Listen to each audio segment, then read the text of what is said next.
Okay, folks, it's 9:30. I think we have quorum, so if everybody's settled in, I guess we can get started here. Just adjust that. There we go. So good morning and welcome to the April 21st, 2021 meeting of the Transit Commission. Is there any declarations of interest? Okay, received none. Could the Commissioner Coordinator please call the roll call?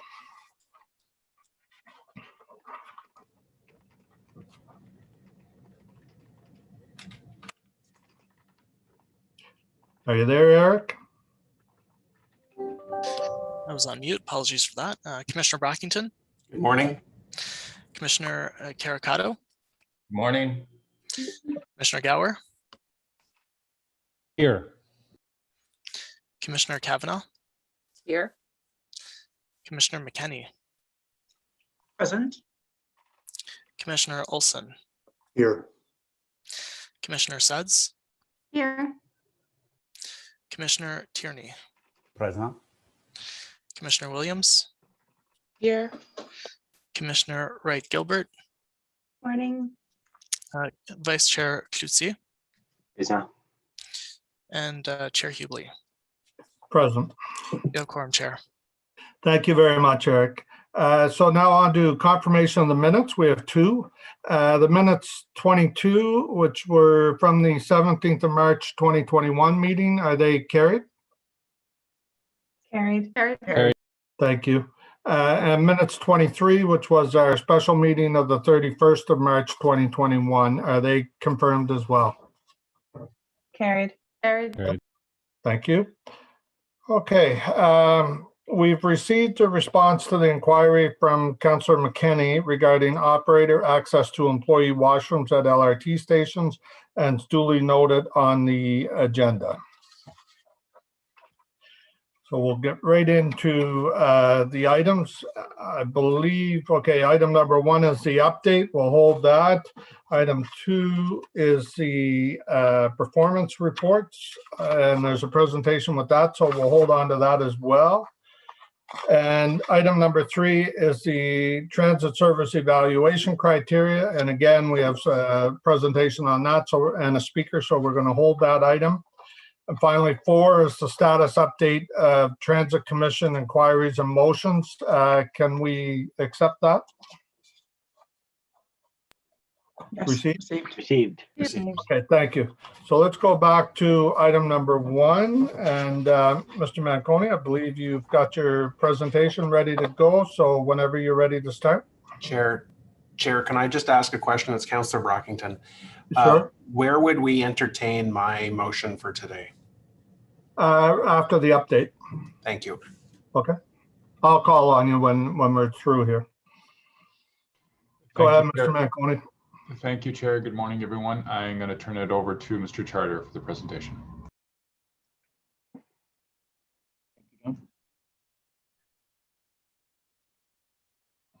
All right, perfect. So if you go to the overview, next slide, that'd be great. So like previous presentations, we'll start with the performance of line 1, an update on the rectification plan and train wheels. Then I'll turn it over to Pat, who will provide some information on the transit recovery update and COVID-19. Slide, please.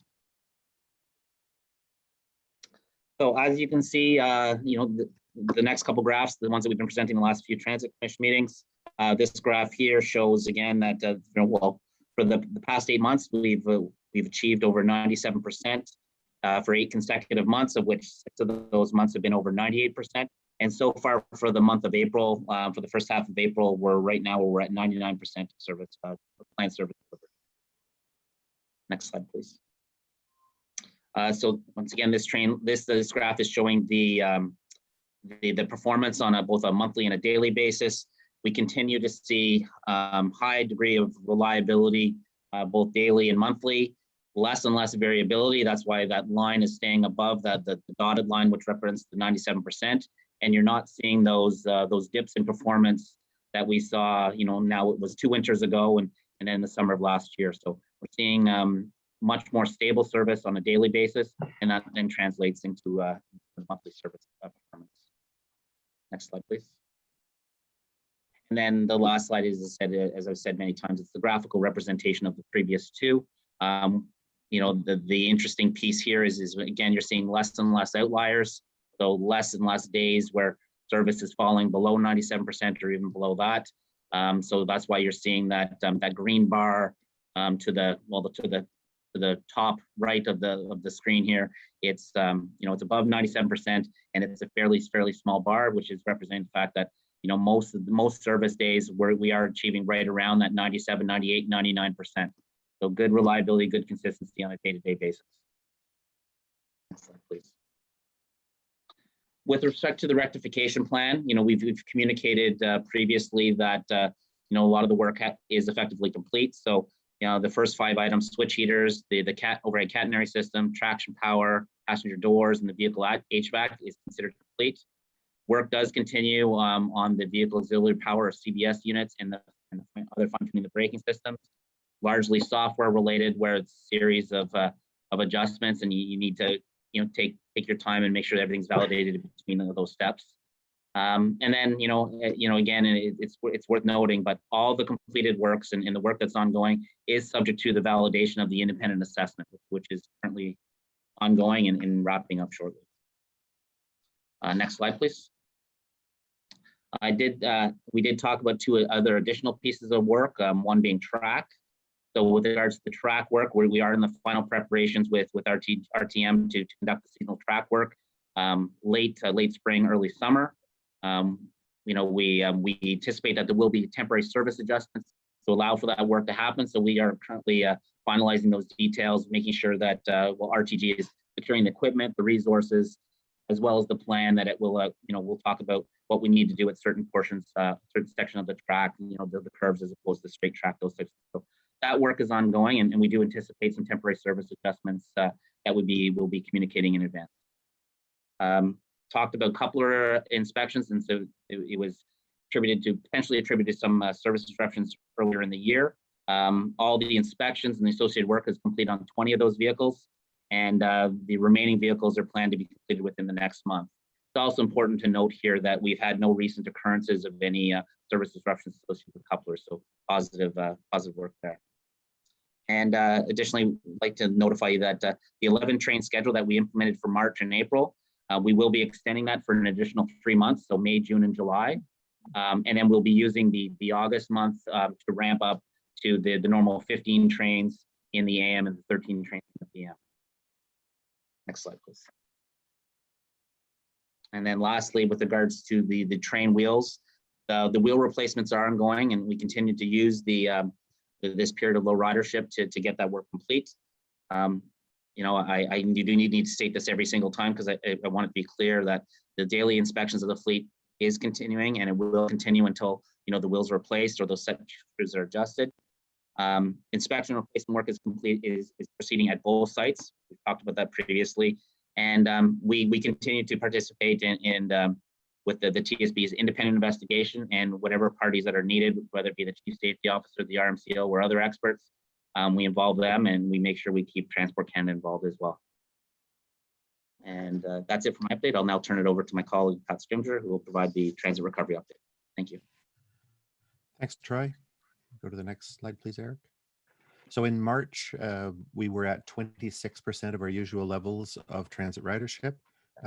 Certainly, we expect April to be a lower number, and May perhaps as well, as the current public health restrictions have just come into effect. So we'll be watching those numbers, and we'll report to you next time. We continue to monitor ridership and continue to make changes to transit service where necessary. The next slide, please. So as of the date we prepared this presentation, since the beginning of the pandemic, 106 of our co-workers at OC Transpo have tested positive for COVID-19. 80 of those have recovered and are back to work. 26 are continuing to self-isolate and recover. And the next slide, please. And I think that's the end of our presentation. We'll be happy to answer any questions. Thank you very much, Mr. Charter and Mr. Scrimger. So there's no delegations for the update this time. We did receive a written submission from Mr. Jan Lam. I believe everybody's got a copy of that. So now, before we go into questions of staff, we have a couple of motions to introduce first related to the update. Councillor Brockington, would you like to introduce your motion first, please? Thank you, Chair. Yes, and good morning, members of the commission. Received this yesterday, and thank you to the committee coordinator as well. So, Chair, I'm moving a motion today that would ask the mayor through City Council to write to the province and Dr. Etches of Ottawa Public Health to put a greater priority on vaccinations for essential workers, including transit employees. If you look at the data in particular that has been provided to me, that's included in my motion from OC Transpo, certainly the more aggressive variants of this virus have impacted our transit staff at a much greater rate in the first few months of 2021 than all of 2020, 55 employees in 2021 versus all of 51 in all of 2020. So this really isn't a debate about which essential workers are more important than others. This is a discussion that needs to be had, that there needs to be greater emphasis and priority on essential workers. We've been calling them heroes since the first day, and yet there are so many essential workers who today have still not been vaccinated, including public-facing transit employees. So, Chair, I want to put that on the floor. I'm happy to entertain questions and listen to the debate, and I've spoken to a number of colleagues as well. There may be some modified language or wording to make this more palatable to folks, but really my intent here is to acknowledge that we have had staff show up every single day since the pandemic started. We have never stopped providing service to the people of Ottawa who rely on public transit, and there needs to be a greater push and priority on essential workers, and transit workers are absolutely in that category. So, Chair, I'll leave it there and happy to take questions. Thank you. Well, before we go on to questions on your motion, we're also going to introduce the other motion related to the update, if you don't mind. Councillor Gower, could you introduce your motion, please? Thank you, Chair.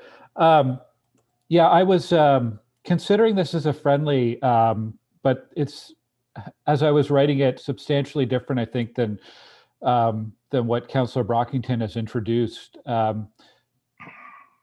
Does the committee coordinator, Eric, do you have that you could put it on screen? Do you want me to read this out, Chair? Please, if you don't mind, Councillor Gower. Okay. Whereas the City of Ottawa declared a state of emergency as a result of the COVID-19 pandemic on March 17th, 2020, and whereas during the pandemic, OC Transpo continued to operate continuously without one day of canceled service, and whereas OC Transpo personnel who work as bus, train, and para operators, transit supervisors, O-Train ambassadors, and transit supervisors come into direct contact with the public and are essential to its success, and whereas many OC Transpo personnel who provide critical service to the entire system may not be in direct contact with the public, but also provide essential service. And whereas the service provided by OC Transpo and its staff supports our city's frontline essential workers and their transportation needs. And whereas public transit workers are included in phase 2 of the technical framework for COVID-19 vaccine distribution developed by the province of Ontario, therefore be it resolved that the Transit Commission direct the chair to write to Ottawa's Medical Officer of Health to emphasize the role of public transit workers in enabling essential work to continue in the City of Ottawa, and ask that this be shared with the Ottawa Vaccine Sequencing Task Force for their consideration as they undertake the work of sequencing essential workers who cannot work from home, including transit workers. And I bring this to the Commission as an alternative motion. On Monday evening, the Board of Health sat for 5 hours and heard from a number of essential workers, including early childhood educators and childcare providers. And we heard extensively from Dr. Etches and her team, and also Tony DeMonte, about some of the difficult decisions being made around vaccine prioritization and vaccine rollout. I do think it's important to recognize the essential work that our transit employees are doing right now. In particular, the backbone work that they do. They provide the transportation and mobility for other essential workers to actually get to their jobs. So I think we really need to emphasize and recognize the work that they're doing and the role that it plays in our city's ability to function and to get essential workers to where they need to go. I guess as a transit commissioner, I'm also wearing the hat of a Board of Health member, and I want to be really cautious about how we decide to sequence one group of essential workers and over another. And I want to be really cautious about the language and the wording that we're using in any motion. So I think what I've put in front of the commission tries to capture that. It's a very difficult balance that we have here. And so I hope that the committee will consider this motion and support what I'm putting forward this morning. Thank you, Chair. Okay, thank you, Councillor Gower. Mr. Manconi, would you like to speak to these motions before we go into debate? Thank you, Chair, and thanks for the opportunity. First, I want to thank members of the committee that are very passionate about giving the credit to our staff that is due and that is earned by them. We're calling them heroes, and that's what they are. They have been here every single day of this pandemic, and they've been there not just moving essential workers around, but also they've been part of the vaccine rollout. You've seen the buses at all the locations. We've been shuttling people around when there's been cancellations, and there will be more of that. And so they are heroes, and they've always been heroes in my mind. And this pandemic has demonstrated how critical they are to our city and our livability of our city. I want to share with members of the committee a couple of things. First off, I've had multiple discussions with Dr. Etches, including last night, on this very complicated subject. And I've shared with her the discussions I've had with Clint Crabtree, the union leader, who is very passionate about protecting his members, as you are. And what's troubling members is the uncertainty. It's the when, and the motions are important. I don't want to pick one over the other, but I can say that where there is congruency, and so if the friendly amendments work out, Commissioner Gowers points it in the right direction as it directs it to the experts, because I'm not an expert in this field, and whatever Dr. Etches can do with science and with influence at the provincial table, staff are looking for certainty. And I know some people will say, well, now if you're 40 and you can go get vaccinated, we have lots of staff that are much younger than that, and they're looking for certainty also.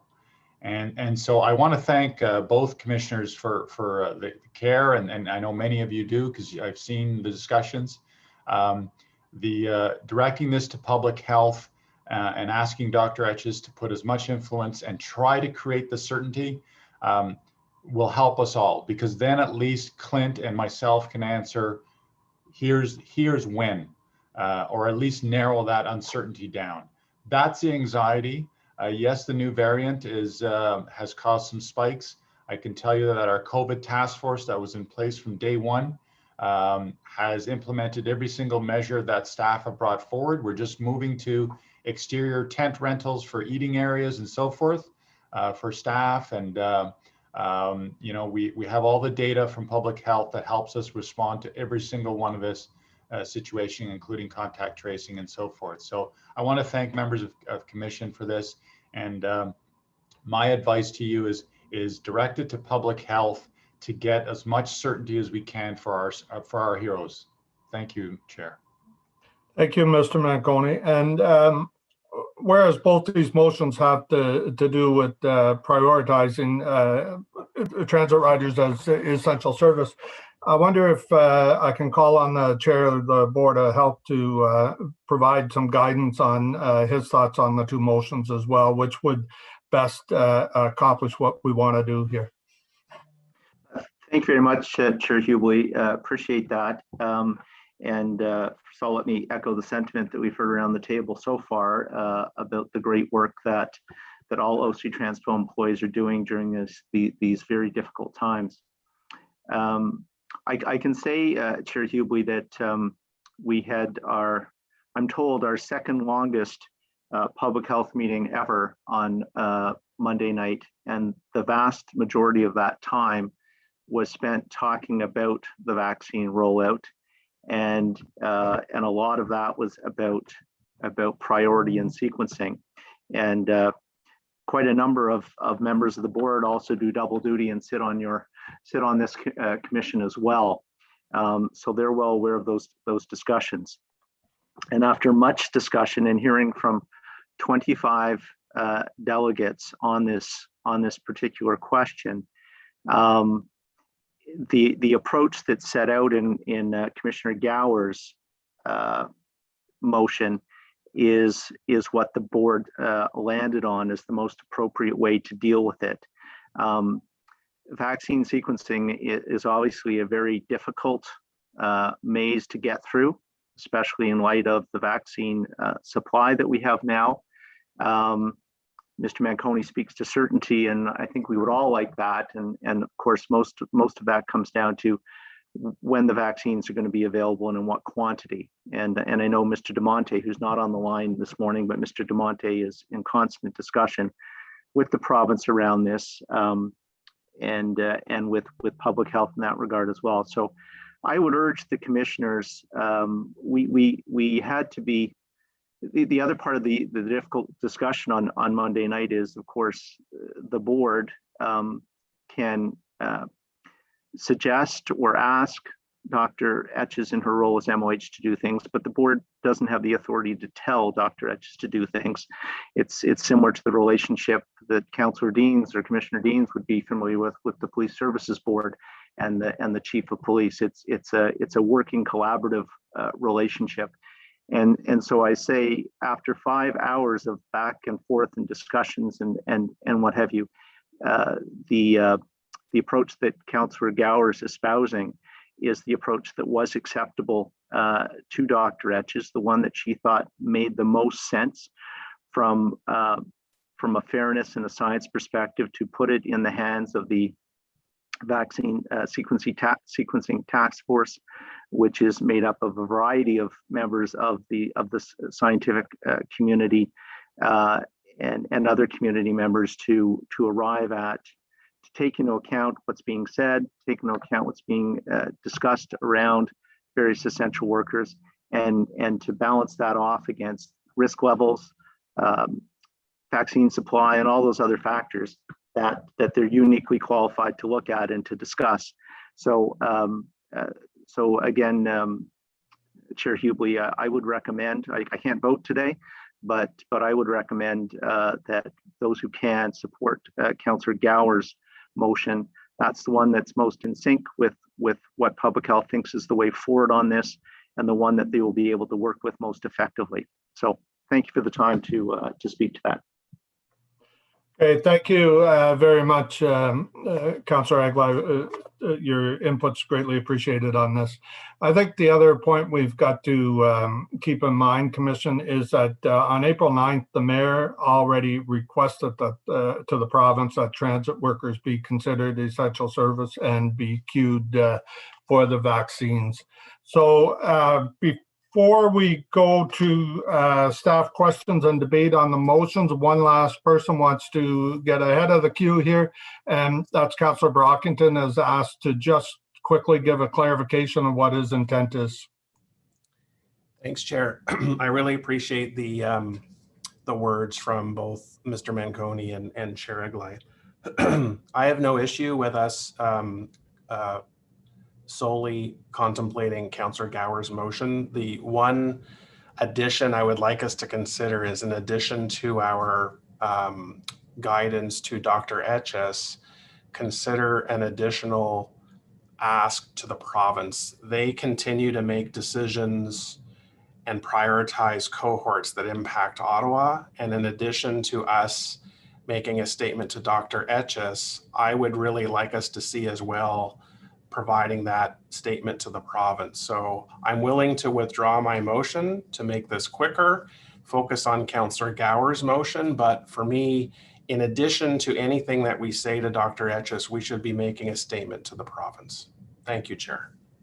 Thank you, Councillor Brockington. So this is, you're basically asking the mayor to repeat what he said on April 9th? Well, let's do the, first of all, I'm willing to withdraw my motion. Let's just make this, okay? And I will reserve some time to speak. So let's just deal with Councillor Gower's motion and I'll articulate it better. Okay, thank you. So now we'll go into, if commission members have any questions to staff to do with the update from Mr. Charter and Mr. Scrimger, or if you wish to speak to Councillor Gower's motion, then please do so. So first up on my screen is Councillor Kavanagh, please. Thank you. Actually, I thought Councillor Wright Gilbert was ahead of me, so, but that's okay. Thank you. Well, I sit on the Board of Health as well, so I was there, and this is a tough call to say who's the most important essential worker. We heard very, very passionate debate about childcare workers. That was the whole gist of most of the witnesses we heard on Monday night. And frankly, as the liaison on women and gender equity, it's a profession that is dominated by women. And so it's heartbreaking to say one group over another. I totally get the argument for transit workers. They're very important to us, obviously. And I would have, I would have supported that, but I don't feel comfortable putting them over and above when we have a group that came to us very, very passionately at the board meeting. I'm wondering if we can put a small amendment of when you say including transit workers and childcare workers. I know this is the Transit Commission, but I feel that we have to recognize what we've heard, and I think that's important. Sorry, Councillor Kavanagh, but I don't believe that would be in order because, the work of the Transit Commission does not involve the childcare workers. And the whole gist of what Councillor Gower is saying is that public health is the one that should be making these decisions and making the recommendations to the province, not the Transit Commission on the vaccinations. So I'm going to say that would not be a proper amendment. If you want to challenge the chair, we can go to the clerk on it. Well, you said including transit workers, so you've already said that. So I don't see why including another group when you're talking about essential workers would be out of order. It's not the Transit Commission that identifies who all are essential workers. If we accept your amendment to include childcare workers, then any other commissioner can also add to that list. The next thing you know, we're sending a list of what we think are essential workers over to public health to deal with. And my understanding from the members that were there on Monday night, they've already dealt with that. And as the chair, Eglai, pointed out, there is a task force that does the queuing of the essential workers, identifying who they are and where in the lineup they should be. It is not the work of the commission to do that. Okay, well, I think it's a missed opportunity because this is a group that we heard from very strongly and also at risk. And I'm not trying to take away from transit workers because I feel strongly that they're on the front lines and doing very, very important work for us.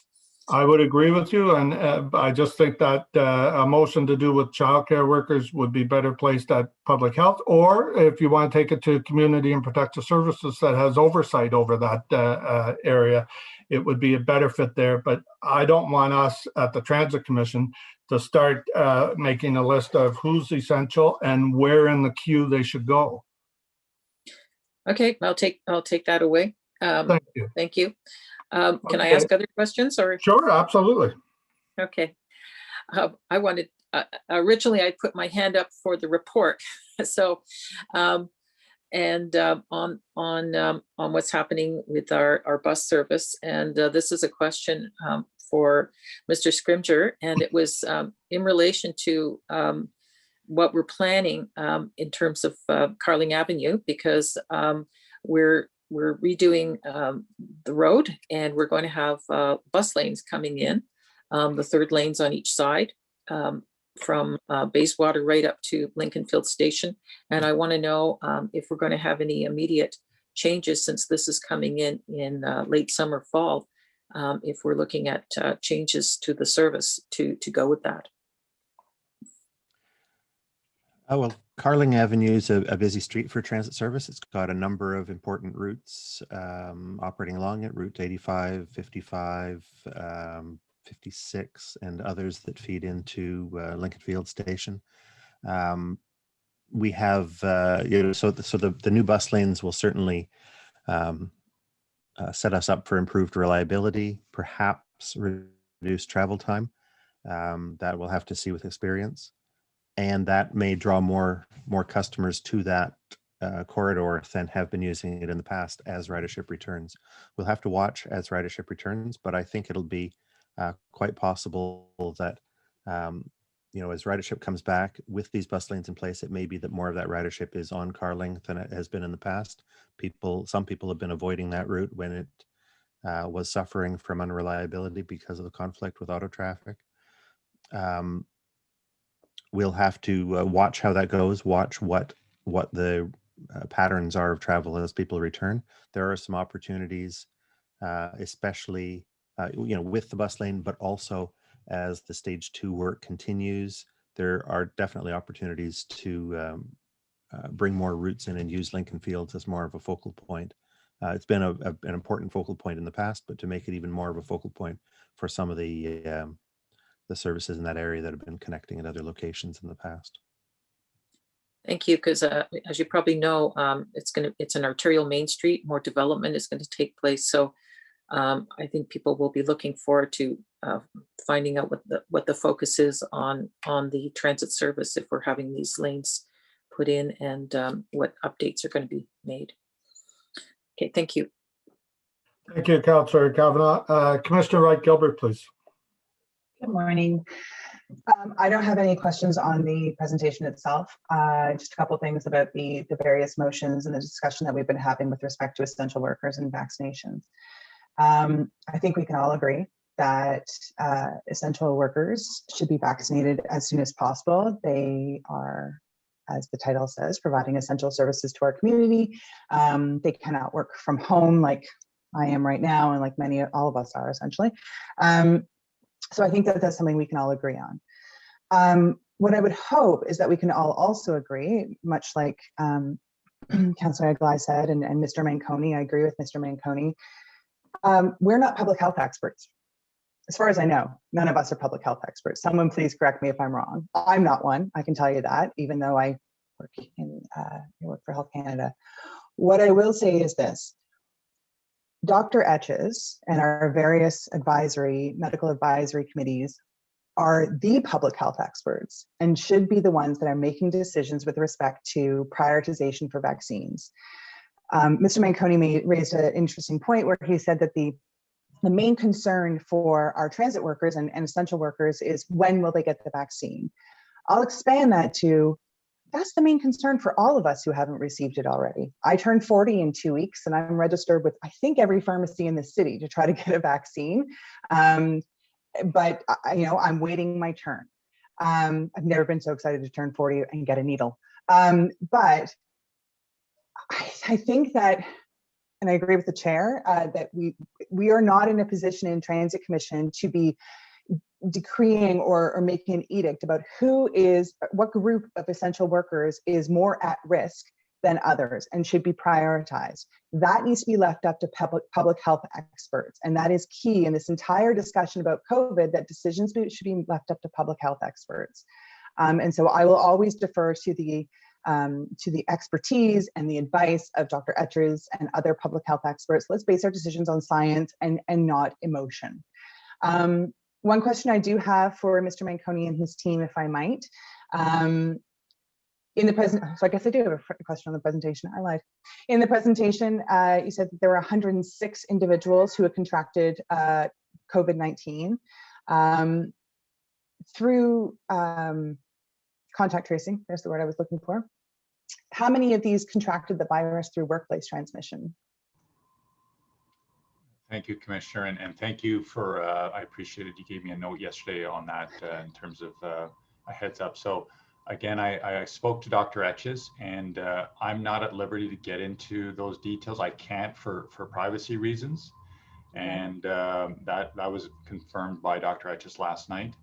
I can tell you the following. Every single case is immediately invokes a contact tracing. And we do the many reports that you see, we immediately report out. And then those that are internal facing, non-public facing, we keep records of all that. So you've seen that in the stats in there. Do we have the data on all of that? Yes, I'm not permitted to release that because it starts to get into people's private lives. And so if you want to ask Dr. Etches, but I think you'll get the same answer for privacy reasons. And I totally respect that. No, I absolutely respect that as well. And I was trying to figure out a way to ask the question so that, you know, you could sort of answer it. And I'm always happy to provide a heads up if I think you guys should bring some data to the meeting. So always happy to do that. I'm taking from your answer, you do not have to confirm or deny because they'll put you in a sticky position that we probably have had a couple of cases of workplace transmission. That is, it'd be odd if we didn't, to be honest with you, just given the numbers of workplace transmissions. I mean, at the very beginning of COVID, the office that I worked in had transmission within the workplace. So that makes sense. Just a comment on that, Commissioner. I think, and again, we speak about the science and the terms. I'm cautious about this because I'm learning, as we all are, certain terms mean different things to different people. And workplace transmission versus did you get it because you were at work and there were not preventive measures in place? So it gets very complicated very quickly. And again, the contact tracing and the audits from public health are done, and we have representation from our health and safety committees, and we communicate out to our union and so forth. So it's just a caution on the terminology. For sure. So when I use the terminology of workplace transmission, what I mean is that the individual who has contracted COVID-19 has been contact traced through contact tracing. We have figured out that they contracted COVID-19 while performing their duties, so while working. So either from a coworker or a member of the public. That is what I mean by workplace transmission.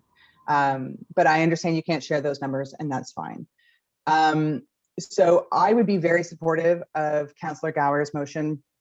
I do think that Councillor Brockington's potential friendly amendment to do with, reiterating to the province that essential workers should be vaccinated. I don't think there's any harm in that. I know the mayor said it on April 9th, but there's no harm in saying it again, just to reiterate in case the premier has forgotten.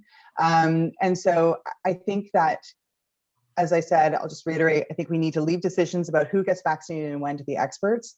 I don't disagree that transit workers are absolutely essential workers. We need to do everything we can to, sorry, my cat is biting wires. Everything we can to protect them. And, from what I understand, OC Transpo is putting in measures, as Mr. Manconi just said, outdoor tents for eating, and other things to protect them, and is in constant contact, obviously, with Mr. Crabtree. So I have no concerns there, but I just want to caution this commission that, we are not public health experts, and we should not be decreeing, who should get the vaccine first, or who is more important. That should be left up to the experts. Thank you, Mr. Chair. Thank you, Commissioner. Next up is Councillor Brockington. Thanks, Chair. When you look at the technical framework for vaccine distribution, which I understand the province created, they list the essential workers and they prioritize them. There's two phases, first group, second group. And public transit drivers are in the second group. They're going to be part of the cohort that could be still 2.5 months potentially before they get vaccinated. And what I'm saying is that's not good enough. The Transit Commission, as you rightly point out, we are focused on our personnel. And I'm not saying one group is more important than the other. The message I just want to say today is that essential workers need to be greater priority.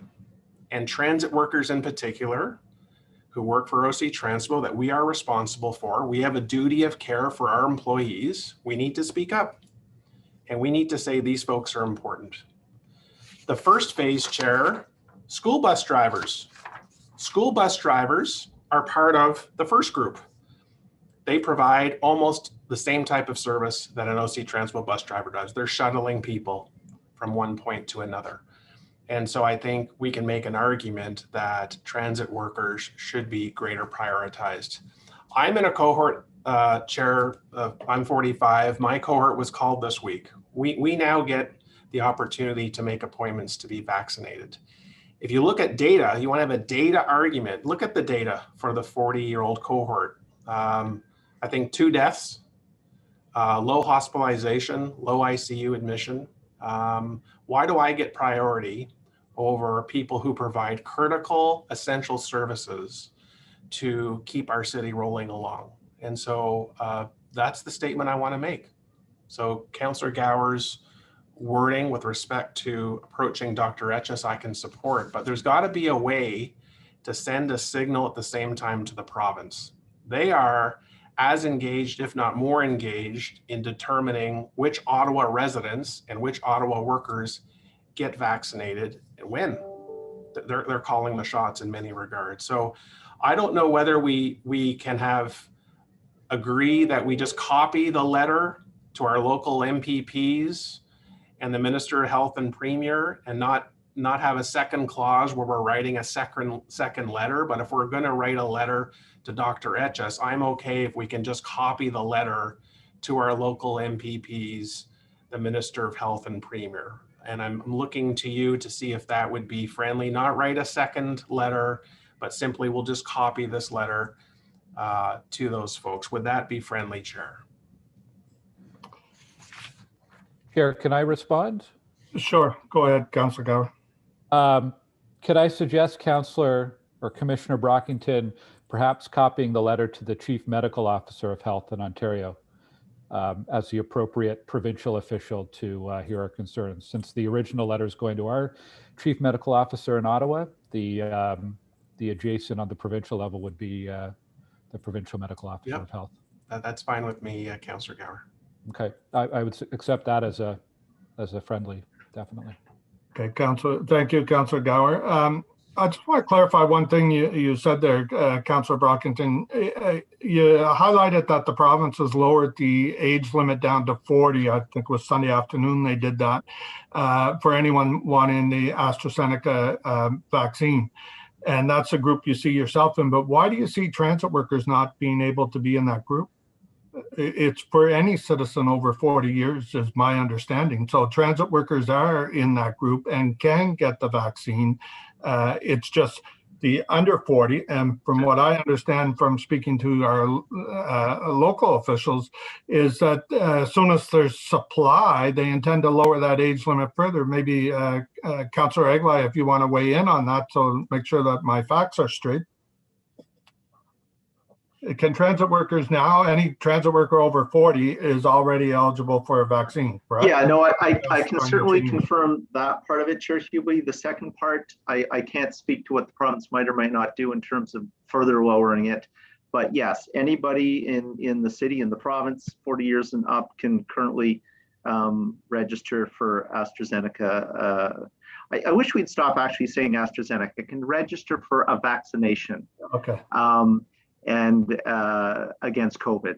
I saw an interesting comment. Somebody said, when you get your flu shot, do you ask the pharmacist who made the flu shot or who made your asthma medication or what have you? And the answer is we don't. So yes, anybody over 40 in the province can register at a pharmacy for a vaccination. Thank you for that helpful advice and clarification. Okay, next up was Commissioner, was that the end, Councillor Brockington, for you? Yeah, I just want to confirm that we will copy the provincial medical officer of health. I think Councillor Gower said that was friendly, and there's no issue with that, Chair. Right, I believe so. We're going to run through this one more time at the end, what we're at with amendments, and we can go from there. I'll be upfront with you, Councillor Brockington. I think, as other commissioners have expressed, have a lot of concern with your suggestion that we change the queuing of who gets the vaccine. So I just want to see where we land on that. Commissioner Olson? Thank you, Mr. Chairman. Just to change the pace a little bit, I'd like to go back to the presentation. And just a question for Mr. Charter or Mr. Manconi, I'm not sure which one, but I think congratulations are in order. Things seem to be going very, very well. All the issues that have been identified in the past seem to have been addressed or are being addressed. One question I have, are there any emerging issues that you're not telling us, or things that are just sort of on the horizon that may become major issues down the road? Is there anything like that that we should be aware of? No new issues. A major milestone that we've hit, believe it or not, is a portion of the fleet is due for and is in the process of getting major inspections. And I believe it's at the 200,000 kilometer mark. You know, our trains have been running a lot. And so they're doing the major inspections to them now, along with everything else. And major inspections aren't normally a big deal, but because they've got the wheel issues, they got everything else going on. And that's why we're keeping it at 11 trains. You know, there's low volumes on it, and we're taking full advantage of it. So that and a hardcore press, we have pressured them to get out and do the track grinding, ballast compaction, and so forth, which may result in us wanting to do some shutdowns so they get extended periods of time on the rail. Again, this is the opportune time to do that. So the equipment has been booked. It goes around Canada and North America, specialized equipment. And those are the two things that Troy and I have been focused on in terms of getting it done. And then of course, is what Troy mentioned, the independent review. So the independent review has been done. They like what they see on many of the items. We need to get the track work done before they can sign off on that. And then it's a question of consistency and rhythm. You know, getting to September and you know, ridership will come back and making sure they don't slip. And so that's what I'm watching, is I don't want them to take any steps backwards on their work. Okay. Mr. Chairman, thank you. That was my only question. Okay, thank you, Commissioner Olson. So next up is Councillor Fleury, please. Good morning, Chair. Thank you, John and the team for the update. My question relates to the motion that's on the floor, and I just want to understand it procedurally. If the Transit Commission was to pass the Gower motion today, is it referred to council, or does it go from the commission to, I guess in this case, to our medical officer of health? Because I think, you know, just to preface this, I agree with Councillor Kavanagh. Without picking essential workers, I think there's a number of individuals that have continued to work while we're all staying at home. And I think it's dangerous. I recognize your mandate is within the Transit Commission. I respect that. And that's why the motion is so specific. I'm not questioning that. I'm wondering if the motion does make its way to council, where we could bring additional amendments to reflect the broader sentiment of essential workers that did come forward on at Ottawa Public Health, for example. Okay, we can ask staff to weigh in on that. It's my understanding that the way Councillor Gower's motion is worded, it would just be a note going over to the Board of Health, and that we would not be getting into making a list of who's essential workers and who should go before or after each one. Caitlin, could you help us with that? Mr. Chair, you're correct. In reviewing with the city clerk, the scope of Councillor Gower's motion including with a mere CC to the province, would be a direction that is within the mandate of the Transit Commission.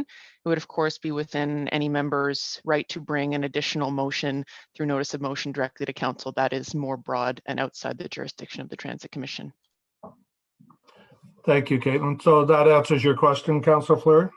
Yeah, thank you. I guess I respect the commission's mandate. I challenge the risk of doing that because I see a lot of fragmented ask from different essential workers, but I do see the importance of advancing essential worker vaccination. So I'll leave it to you and the commission to debate and to discuss, but and I'll listen in just to see if as a member of council we need to review next week or bring something forward next week. Okay, thank you, Councillor Fleury. And next up is head of the Eastern Bloc, Councillor Tim Tierney. The head? Did I get a promotion? Anyway, thank you so much, Alan. Real quick, first of all, very happy to see the 99%. You know, fingers crossed, we continue that trend. Also, in the discussions about the +40, John, I know we have an internal online newspaper with OC Transpo. Are we actually sending messages to our operators suggesting or advising them now that shot's available if you're over 40? There's a decent number of +40 operators that do a great job out there. Are we letting them know they should take the opportunity and get the vaccination? Forgive me. We have regular communication with them on COVID, and we have a draft message going out right after every Transit Commission meeting. And as a matter of fact, part of that is the reminder to go out, and if you're in the age category that you're eligible, to go out and get it done. Excellent. Thanks, John. And while I got you on the hook here, real quick, and I know they're not just for safety protection of our operators. Many of us, almost all of us, voted for the protective shields on the buses. How's that? What's the status of that? Is that moving ahead right now? Yes, you're going to be receiving a memo. Mr. Greer, credit to him, worked his magic with our procurement folks, and we've got an acceleration plan. So April 27th, you're going to start seeing buses on the road, in addition to the 12 that already have them, but you're going to start seeing the fleet in tranches getting done, and it'll be done by the end of the summer. Great, thank you so much. So again, just to echo a lot of the comments that we've heard here today, I'll keep it brief, is, there is the head of our city, and don't tell Jim it's not him. For the last year, it's been Dr. Etches, and she has provided the guidance that has gotten us this far, and I fully support, and thank you, Glenn, for modifying the motion. Or putting in a new motion, I should say. I think this really covers all bases, and I'll gladly support the Gower motion. Thank you. Thank you very much, Councillor Tierney. Okay, with no other questions to staff and comments on the motion, so we have Councillor Gower's motion. Would you like to read it one more time for us, Councillor Gower, and then we will vote? Well, perhaps I'll just read the therefore be it resolved. Sure. Therefore be it resolved that the Transit Commission direct the chair to write to Ottawa's Medical Officer of Health with a copy to the Chief Medical Officer of Health for Ontario to emphasize the role of public transit workers in enabling essential work to continue in the City of Ottawa, and ask that this be shared with the Ottawa Vaccine Sequencing Task Force for their consideration as they undertake the work of sequencing essential workers who cannot work from home, including transit workers. Thank you very much, Councillor Gower. Is that motion carried, Commission? Carried. Thank you.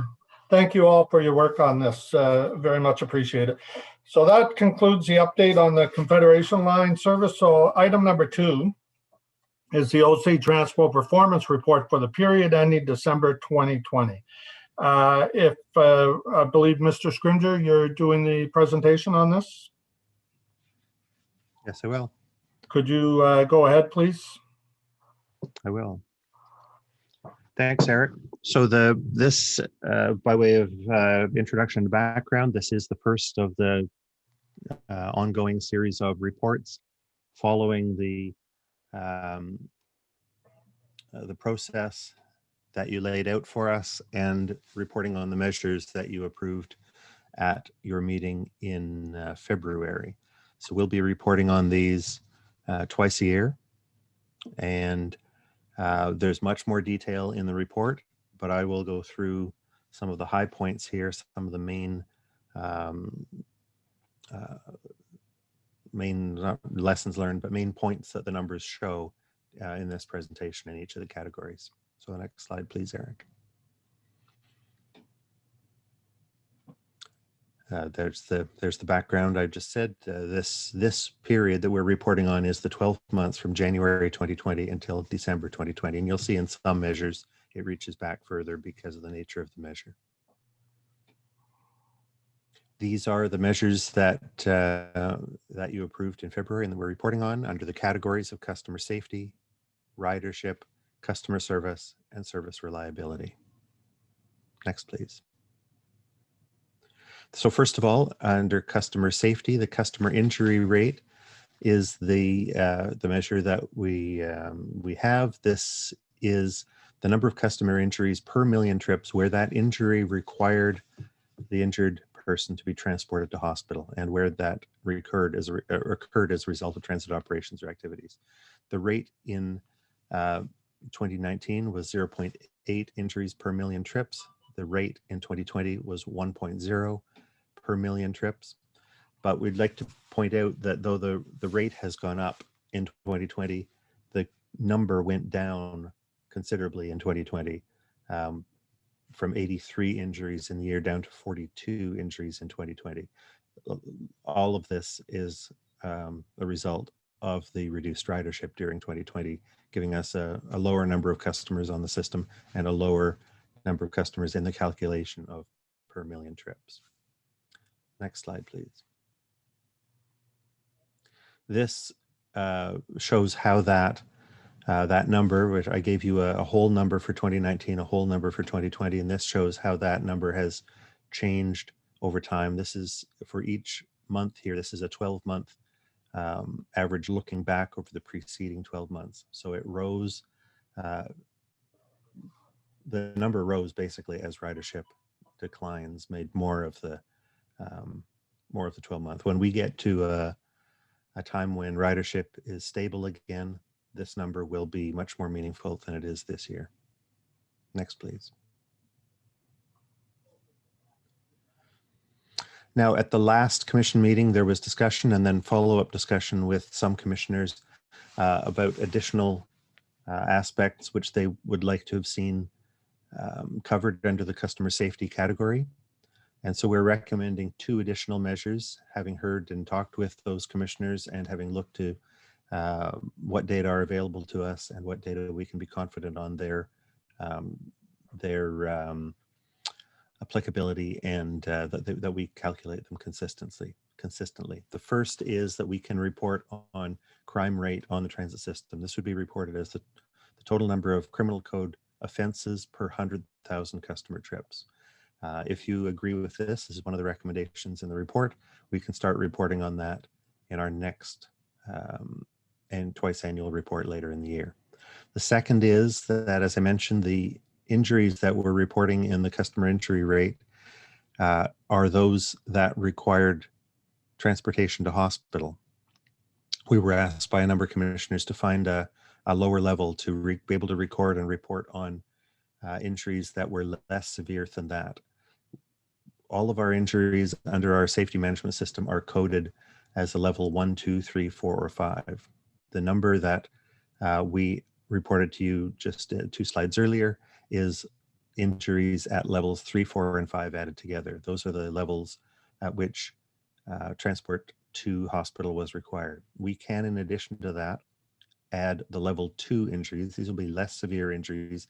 These are the ones where the injury was reported and required treatment by paramedics, but did not require transport to hospital. That is the additional one that we can recommend to you. And that's part of our recommendations. The next slide, please. Now, in the category of ridership, we report on the total number of linked trips. That's a complete journey from home to work, work to home, school to shopping, whatever a complete trip is. The COVID-19 pandemic, as we've been talking about for quite some time now, led to significantly lower ridership in 2020 compared to 2019. And when we completed the calendar year 2020, we were at 40.5 million customers for the year, quite a bit lower than in 2019 when we were at about 96 million. So the next slide will show the month-by-month ridership, with the blue bar being the ridership in 2019, and you can see the normal seasonal reductions there as summer comes and fewer people are going to work in school, returning in the fall. You can also see in the orange bars that ridership in the first 2 months of 2020 was higher than it had been a year earlier, and then started to decline during March as the pandemic came to Ottawa, and then reached its low point from April to June, and then started rising up to September, and then remained fairly steady. We've seen this number in other places before. The next slide, please. We will be reporting on ridership per capita. We can't report the 2020 number yet because we don't have it for the other municipalities across the country, but we can show you the ridership per capita across the country in the preceding years in 2019 and 2018. And then the next slide. And you can see here that our ridership per capita is the highest in the country after Montreal and Toronto, slightly higher than Vancouver, Edmonton, and Calgary, with Edmonton and Calgary being our closest direct comparators. This number is not consistently indicative or reliable of exactly the situation in any city because it counts all the ridership as compared to the number of people who live in that municipality. As you can imagine, in Toronto and Montreal, many of the people who are traveling on the TTC or the STM are people who are traveling from outside the boundaries of the city of Toronto and the city of Montreal. That happens to a lesser extent in Ottawa because we have some people who are traveling on our system but live in places like Gatineau, Carleton Place. It doesn't happen so much in Vancouver, where their territory is quite extensive. But that's something that we can't control in these calculations. That Toronto and Montreal, because they're much more metropolitan, will always show up higher than the other cities in the country. Next, please. Paratranspo ridership, like ridership on the conventional system, had increased in January and February 2020, and then declined sharply after that due to the pandemic. In the year, we carried a total of 389,000 customer trips. The next slide, please.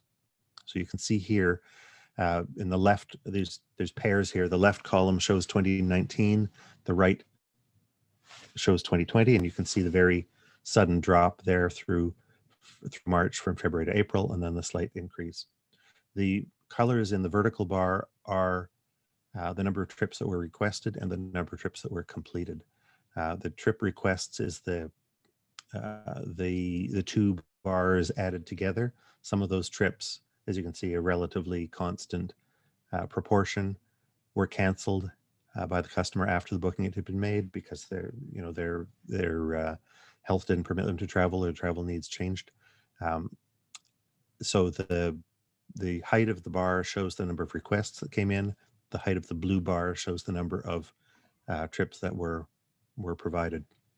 There's also a number that is invisible on this chart, and that's the number of trips where we had to decline a request. If there had been any of those, they would show up as a green bar. I believe in the year 2020, we had 8 of those for the entire year, where we just didn't have the capacity to carry one person. So that's a big change from previous years, and a big result of the Commission devoting additional resources to additional capacity on the Paratranspo system. The next, please. Now we move on to customer service, where we're going to show you the number of contacts that customers have had with our customer service representatives through various channels. Those contacts were up in January and February, and then we're down for the rest of the year once corresponding to the ridership going down. The next slide shows how those contacts were. You can see that we had higher results. And then as ridership went down, there's fewer people contacting us for information.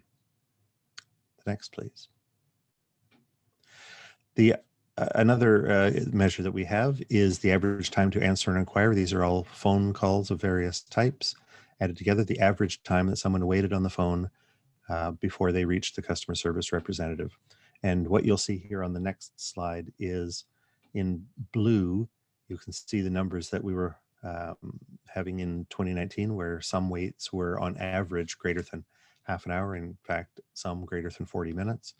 But what you can see in January and February before the pandemic hit is how much lower we were doing, where the average wait was down to less than 10 minutes.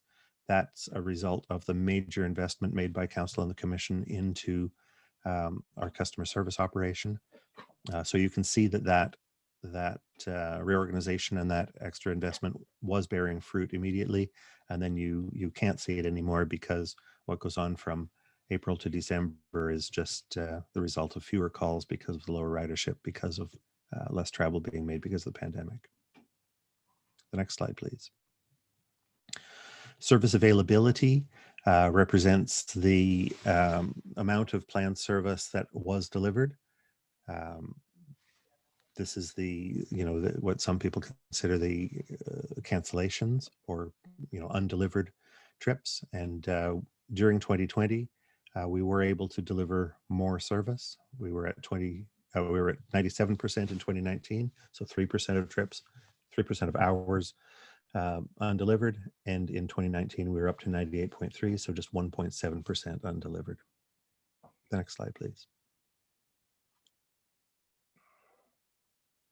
There's a graph showing it by mode, 2019 on the left, 2020 on the right.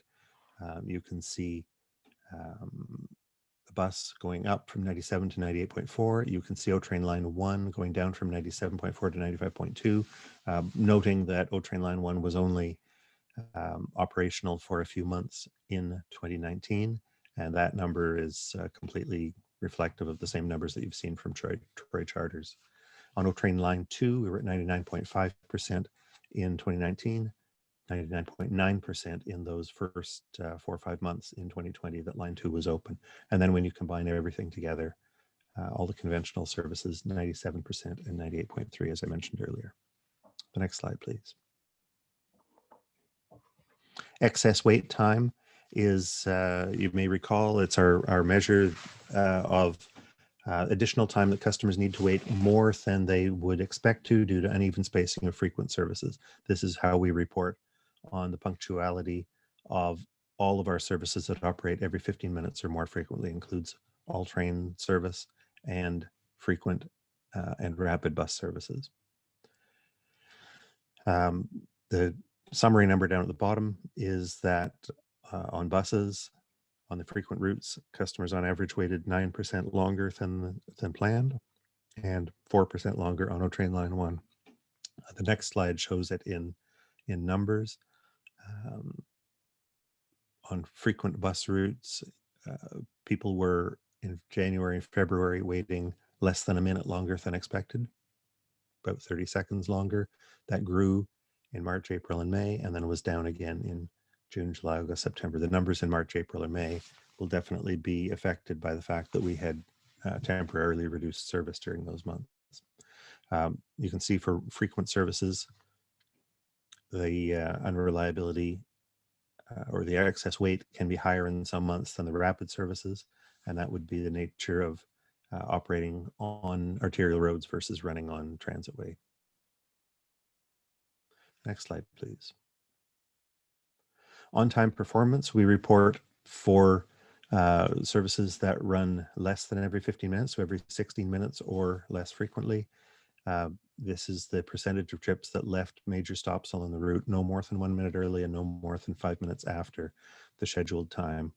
And you'll see on the next slide that that it's between 70 and 80% of all of these services operated on time. And you can also see that the number of trips that operated early increased as traffic declined on the road network. So there's fewer cars on the road, fewer customers on board, more of a chance of bus running early, in as much as the operators have tried to not run early. Sometimes the pressure of traffic carries that with you. Sometimes you need to move through the light to not stay in an unsafe location on the road. So one of the service changes that's in effect just this week is a reduction in scheduled travel time on a number of routes, many routes across the system, to reflect the current conditions, which should bring down the number of trips that are running early. We'll see that in the next report.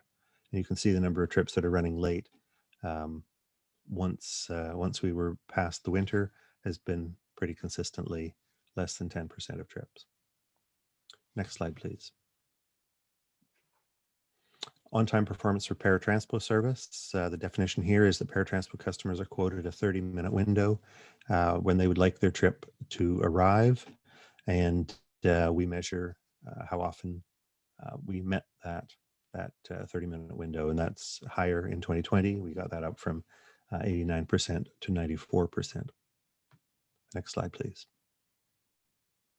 And there's a graph month by month showing how on-time performance has been consistently higher in 2020, including in the months before the pandemic. Next slide, please. On accessibility, we report on elevator availability, the percentage time that an elevator is available for service. For stations that have a second elevator, which was built for that redundancy, it's if either of those elevators is there. And that's why those second elevators were built. At transitway stations, which mostly have only a single elevator, we were at 98% in both 2020 and 2019. And at O-Train Line 1 stations, most of which have two elevators, all of which have a redundant accessible path, we were at effectively 100%, meaning we were closer to 100 than we were to 99.9. The next slide, please. There's the number across the system. You can see slightly lower in August, but very, very high across the full year. Next slide, please. So we have the report in front of you today, which includes all of this for information, plus the recommendations of the two additional measures based on the discussions from February. We will take the direction you give us on those recommendations. We'll present our next report to you in the fall, and that report will be to cover the 12 months from July 2020 until June 2021. So thank you very much, Mr. Chair. I'll be happy to answer any questions. Thank you very much, Mr. Scrimger. Merci énormément de votre travail. Questions by commissioners. Commissioner Wright, please. Thank you very much. I just have a few questions. So you mentioned that you had discussed with various commissioners about additional performance measures. I was one of those commissioners, as I had raised at our last commission meeting with respect to this, 2 commission meetings ago. Time is blending. With respect to this report, specifically with respect to customer safety. And my concern was that the performance metrics were not capturing perhaps feelings, how customers could feel unsafe, but not necessarily would not capture it through the metrics with respect to did they get injured. So when we had our discussion, my suggestion was that we would use the metrics of our own data with respect to customers reporting to OC Transpo through the online data that we received through a reporting form, that they have felt harassed or unsafe. I noticed that that's not included in this in these recommendations. Could I know why that wasn't included? Commissioner, as we discussed at the time, our recommendation is, as we talked about, that the crime rate is our consistent way of reporting on that to make sure that it captures what occurred on the system and what and it's recorded consistently and can be compared equally from year to year. So that is our recommendation, that the crime rate includes all crimes against property and crimes against persons, and that assaults, harassment, and things like that are recorded in that number. Right, but harassment, so harassment against persons of color, against women, LGBTQ individuals, those are typically underreported, first of all, by individuals. Second of all, in my experience, are not usually charged under the criminal code. And so my question is, since we have this data, it's our data, we have it, it's our reporting form, why are we not including this when customers are using our reporting form to come forward and say, I felt unsafe, I felt harassed. They didn't necessarily call the police, they didn't necessarily report it to an OC Transpo special constable. However, they're reporting it to us. And I think that if we want that reporting system to be used and for customers to feel like we actually care about their safety, I think that we need to include this metric in our performance reporting measures, so that I don't disagree with the criminal code charges, though I think that number is going to be incredibly low. I just think that we're missing a piece of the picture here, the contextual picture in terms of people reporting that they feel unsafe when it comes to customer safety on our transit system. As we talked about in February, I think we talked about very similar points. You have our recommendations, and if there's additional motions that any commissioner wants to put forward, then the commission would be able to consider it. Okay. All right then. Talking about the average customer wait time to speak with a customer service representative. The previous time in 2019 was 47 minutes, which I think we can all agree is ridiculously long. In 2020, the wait time decreased rapidly, given that there were less people riding the system, and I think that you had made some staffing adjustments as well. So when our ridership increases and therefore our call volumes increase, are there any additional measures being taken to ensure that we do not reach that 47 minutes or higher number? I mean, for me, it would make sense if our target for answering customers' calls was less than 5 minutes. Any longer than 5 minutes on hold, and I'm losing my mind personally. So I'm wondering what's being done to ensure that we can answer our customers' calls promptly. So there's a number of things we're doing. The first is, of course, what you see reflected there in the January and February numbers, the great and immediate result that came from the Commission and Council giving us the resources to hire more staff, which went along with us reorganizing how that staff is administered, just to effectively administer the larger workforce. So you see those numbers very quickly happening following the implementation of the 2020 budget with the decisions that were made. The work on that area has continued. And so we're well placed when ridership comes back to no longer have the long waits that we had previously. The second is that we're providing more and more opportunity for people to enter into transactions with us or get their information electronically. One of the biggest source of calls to OC Transpo is Paratranspo bookings. We've got the ability now for people to book trips online, and we've got more of that coming in the months to come with the full set of online services that are coming. So that plus the other work we're doing to make it easier for people to get information electronically, to get all the information they're looking for us on one contact rather than multiple, will with the continued support from council on keeping the number of customer service representatives high enough to keep that weight low. So that should we're very well placed for when ridership returns.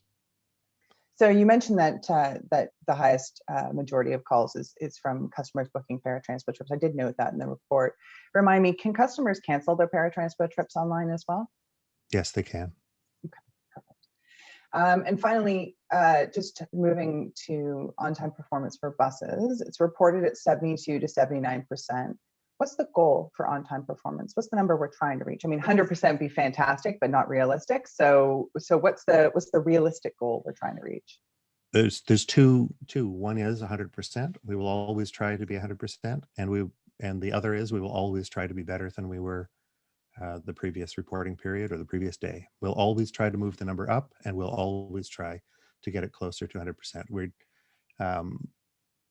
We don't recommend setting an ambition that would imply that we would take attention away from it when we achieve something that is less than 100%. So you would agree that 72 to 79% of on-time performance is not exactly peak performance? It's not 100%, and we want to continuously improve the service we offer to our customers.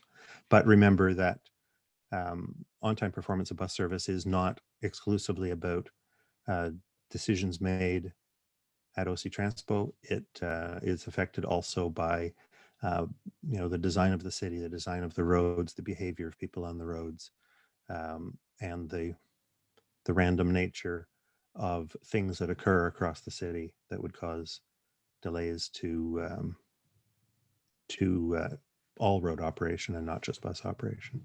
That's a fair point, and I think it is something that we definitely do need to keep in mind. But then sort of put that into context. The design of the OC Transpo transit system is absolutely within OC Transpo's control, and where the buses are run and what roads they run on at what times. And so I think that contextually speaking, I think we need to put that in there as well. Thank you, Mr. Chair. Those are my questions.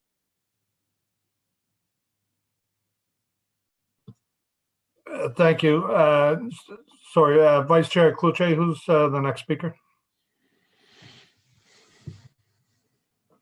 I have Commissioner Brockington, Mr. Chair. There you go. Can you text me the list while Councillor Brockington's talking, please? Absolutely. Sorry, Commissioner, I had to step away to make a quick phone call. Thanks. Problem, Chair. Go ahead, Councillor Brockington. Thank you. Mr. Scrimger, thank you very much. It's good to see data. It's been a long time coming, and it's a good first start. I do want to repeat some of the issues that commissioners raised as we were talking about this back in February, and I'll start with the customer injury data. Your data only incorporates people who required ambulatory care, and I mentioned it's a better metric to incorporate injuries, that all injuries, as opposed to the more serious ones that required ambulatory care. Do you have that data? And the reason why I'm asking for this is because it's good to know injuries that are reported so that we can track them. And I think the issue we gave is whether it's slippery stairs or some frequent, chronic, ongoing matter that the Transit Commission can better understand. But your thoughts on this matter, please? So our recommendation is that to respond to that request for more detailed information, that we report on the injuries that are coded as level 2. Those are injuries that are reported and which required a paramedic to attend and give assistance. The level 2 are the ones that did not require transport to hospital. This number, we can be sure, is consistent from year to year, is consistent across all parts of the transit network because it involves the degree of reporting and the degree of it requires that the injury be reported and requires that the injury have required some limited medical attention. The ones that are coded as level 1, we will not be able to be certain that they're consistently reported. We're not going to be able to be certain that they're consistently reported among different groups of customers, different parts of the system over time. We don't know if somebody slips and falls, bumps their knee, gets up and keeps walking, whether they're going to call in or not, whether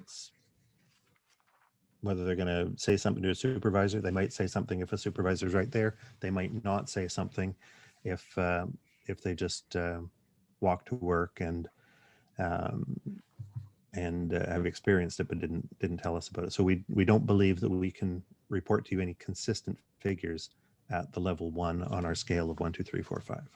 Do you classify each level of injury by how they got injured? It's recorded and recorded for, what is the nature of the injury. It goes into the database, and, the different types of injuries would also illustrate where attention needs to be given in changing operational procedures. Okay, fair enough.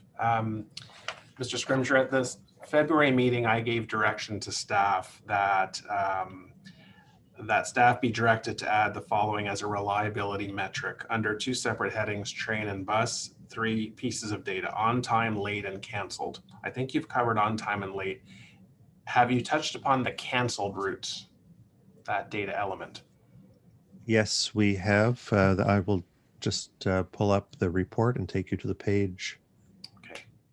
Table 6 on page 23 of my document. Table 5 and table 6. These are the figures that respond to the direction you provided.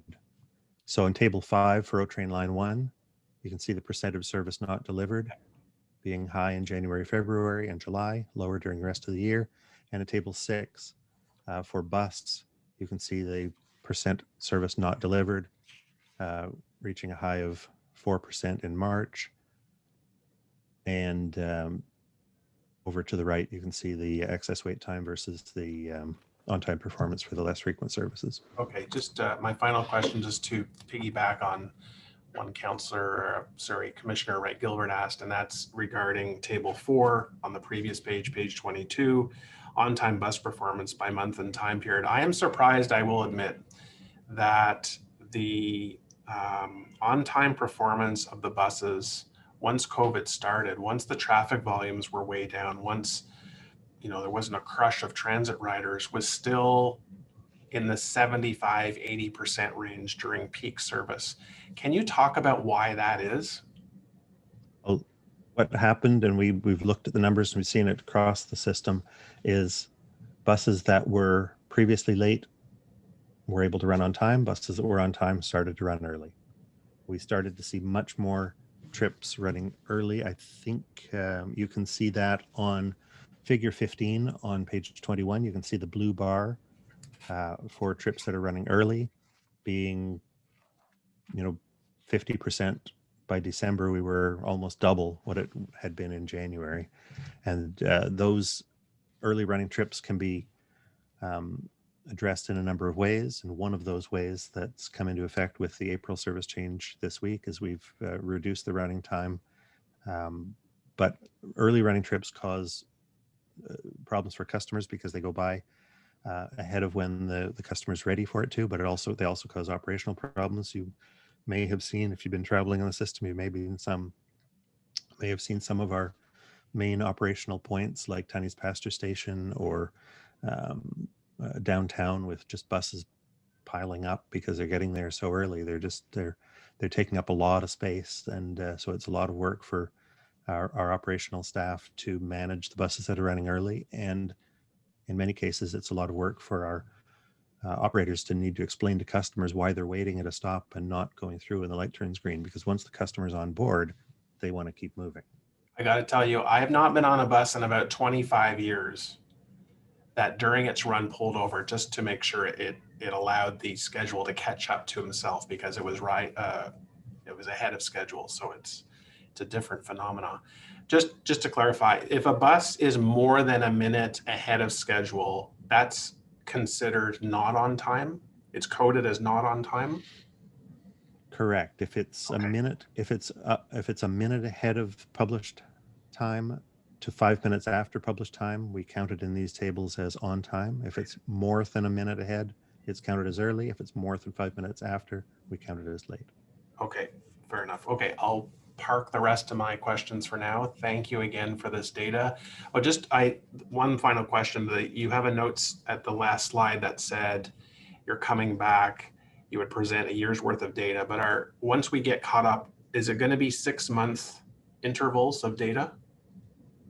we'll report to you every 6 months, and in every case, we'll report to you on the preceding 12 months. So there'll be an overlap. You know, we'll report here, here, here, here. Okay. That way, you've always got, in every report that comes, you see the full effect of seasonality over the full year, and you won't see, you know, winter driving some numbers up and summer driving some numbers up. We'll always give you a full year, the most recent 12 months. Thanks very much. Thank you, Chair.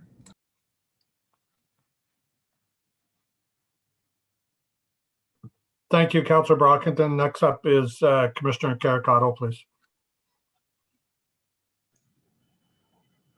Thank you, Chair. This is great. Agree with the two previous commissioners. It's really nice to see some data that we can compare and get a clearer picture, I guess, of what's happening across the system, both on the bus and the train and para, of course. My question refers back to page 23, tables 5 and 6, and kind of speaks broadly, I guess, to my point. Data is great, but analysis is even better. And I feel like there is a lack of analysis throughout this report that, if it were provided, would eliminate a lot of the questions we're facing today. For example, on table 5, I'm just going to focus on January and February pre-pandemic. Service not delivered 11.6% in January, 10.4% in February. Can you explain, I guess, some of the reasons why the bus would be late 10% of the time? Is it traffic or weather or lack of drivers, detours? I'm sorry, Commissioner, are you talking about table 5?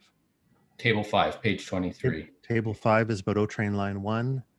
Yeah, sorry for the train, and then I'll get to the bus later. Service not delivered. You know, you get monthly reports on that from Troy about the problems that we experienced in that winter. These numbers are exactly the same as the numbers that Troy has shown you monthly on the reliability, the service delivered, and you know the causes for that are all enumerated in those monthly reports that you've been receiving. We can say more here in future, but this is at this point year-old information that I perhaps over assumed that we were all familiar with, the problems that we'd had with all of those aspects, all the measures that require remediation on the O-Train system. Okay, then we'll skip to table 6 then, where it's the bus performance. Commissioner, if I can help out on that, just if you recall, we can bring up the slide if you like. January and February of last year was those very difficult months on LRT, where we had the arcing and the power issues on the rail. But your point is well taken. You know, again, this is all new to the commission, and I'm hearing what all the commissioners are saying is perhaps we need a bit more narrative around some of these things, and we're happy to take that back. This is an evolution for us, and so this feedback is spot on, because Pat and I want to hear about this so that we can bring these reports. I like the dialogue because it's about, you know, accountability and how we can improve, and the quest, as Pat says, we're striving for 100%, but we got to connect some dots. So this is good. All the feedback is very, very helpful from all the commissioners. But just to answer your question there, I'm just looking at the graph right now.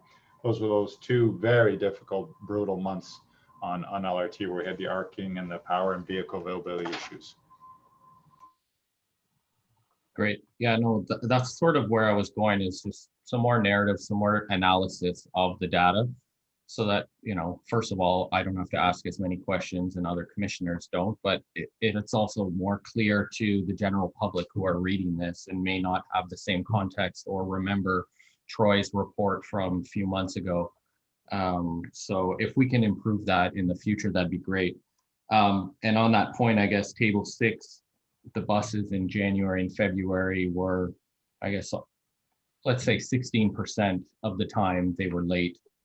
And, you know, just looking for some context, is that detours? Is it weather related? Is it a lack of staffing and drivers? And you may not know that right now, and I don't want to belabor the point, but just if in future you can kind of provide us with some more of that context, that'd be really good. And we will. Thank you, Commissioner. I think we will know more perhaps 2 years from now. We'll have to see what winter of 2021 will have been quite a bit different than winter 2022. When we go back to the beginning of 2020, these numbers are the first time we've measured during this since O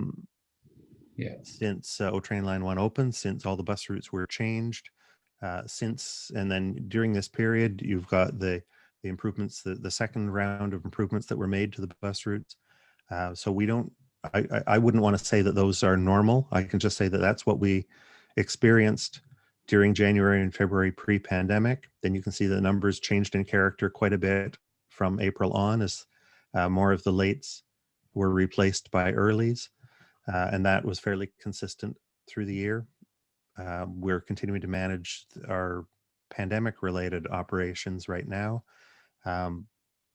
So it will be hard to say what is normal and what is a trend and what is transient for a couple of months or a season. Over time, we will build up more knowledge in this area and we'll be able to reflect on it better in future reports. Yeah, that's great. I mean, obviously weather's outside of our control, but if there are things within our control that we can change to reduce the time that people are waiting, I think that's the whole goal of this exercise. Yeah, that's the end of my questions. Thank you. Great. Thank you, Commissioner Caracado. Next up is Councillor Kavanagh, please. Thank you, Chair. And thank you to staff for the report. One of the things I wanted to raise was already discussed with Councillor Gilbert Wright, is the concern about safety. And for women, I'm wondering about reports on harassment by women on transit, or for anybody for that matter. And if we have any statistics on, it's one of the top concerns we hear about. As a liaison on women and gender equity, I hear safety is the number 2 issue, housing of course first. I think it's really important for us to make our transit system feel as safe as possible. And how are we collecting reports on harassment when people feel they've been harassed and they've made reports? So I want to draw a distinction here between our responding to problems as they occur, responding to trends as they occur, which all does occur, and reporting on the performance of the transit system in this way as guided by the working group of commissioners. So on the first, we have many ways that customers can report ways that they've felt unsafe or been harassed or had a bad experience. They can do that by calling. They can do that by reporting online. They can do that in a number of ways. And our special constable team, along with Ottawa Police Service, follows up on all of those. And if there's ever anything that we can change about our operations to improve customers' feeling of safety or actual safety, anything that is broad, that where we can do something that will help everybody, we'll always build that into our operational plans. I'll give an example of one of those. Following some analysis a few years ago of where people felt unsafe, we now buy our bus shelters with a translucent roof, which allows more light from the street to fall into the bus shelter. It's a slightly higher cost to put a translucent roof than a solid metal roof, slightly higher maintenance, but it was a decision that that we made to change the standards, and that's a thing that we took from what people were experiencing, how people were feeling, and where they didn't feel safe. Now that's about response, whether it's response to an incident or response to a trend. The other is performance reporting, where we're trying to report on how did the transit service perform in all of these ways: customer safety, customer service, on-time performance, accessibility. These are all countable things which we can know that we're reporting on consistently over time. They reflect countable outcomes of aspects of the transit system. What they don't include is feelings about the transit system. They don't include things like, how many people say they feel safe or unsafe? How many people say they are satisfied or dissatisfied? That's a how many people wish for more, wish for less? How many people would like more service? How many people would like lower fares? How many, some of these things you might find 100% agreement with some general wishes about the transit system. And those may not be consistent over time, and they may not reflect, they are connected with, but they may not directly reflect how the transit system is performing.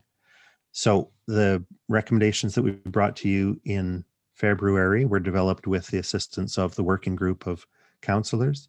The two additional measures that we're recommending here in this report today are with the further discussion that we had with some commissioners following the February meeting. We always want to caution you to consider what it is that you want to know, what it is that you will do with the information, and how can we be sure that we're giving you the information that's most important to you as you make your policy decisions and plan for the future, and that we're not overwhelming you with 20, 25 measures, trying to keep it down to the 10 or a dozen or something like that are most important to the Transit Commission. I think this is important. And I'm wondering about if we keep statistics on people reporting they've been harassed on our system. So that's something that we should be able to look at. This is the kind of thing that will keep ridership down if people do not feel safe. It's not just feelings. It's these are realities, and there may be statistics. If you were saying that if we have reports of people being harassed, we should know about that. It's something that we need to look at to build for the future, and I'm hoping it's solvable. It's not. It's a metric that we need to know about, and we can certainly work with groups that even if we, in terms of what they're hearing. So it's reality, because things really do happen. It's not just how they feel, but it's how they've been treated. And it's not necessarily by the staff I'm talking about, but if there's issues like that, I think that we need to find out about it. So we can work together on this. I can talk to you more about this offline, but I think we should reach out to groups and hear about those kinds of concerns, if you're willing to do that. We're certainly willing to do that. Our reticence is on what numbers can we report consistently so that you can make decisions from them. With other groups with experience in how to do that, we'd certainly be, we'd welcome any opportunity to learn more and to give you more options for the future. Yeah, I it's not the same as I broke my arm because I fell off the bus. This is about, but there's some pain here and concern, and we need to get to it because it's real. And I think that we can work together on it. Thank you. Thank you, Councillor. Next up is Commissioner Olson, please. Thank you, Mr. Mr. Scrumger, on slide 5, we talk about injuries per million passenger trips.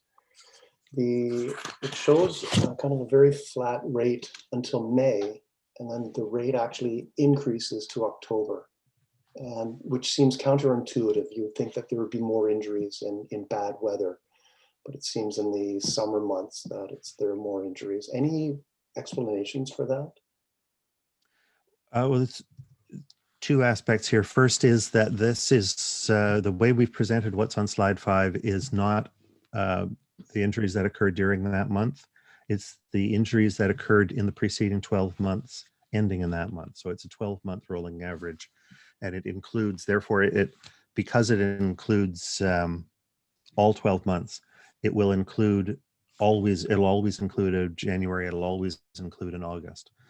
So the intent there is that in normal times, we will be able to see, seasonality aside, how are trends changing.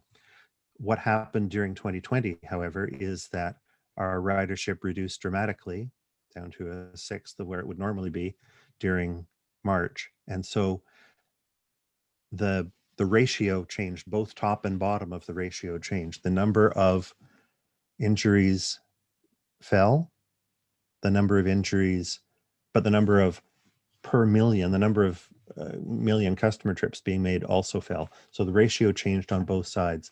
This is not a measure that works during a time of such rapid change in the use of the transit system as we had last year, because we've never had any of the months last year. We've never had a month like them before.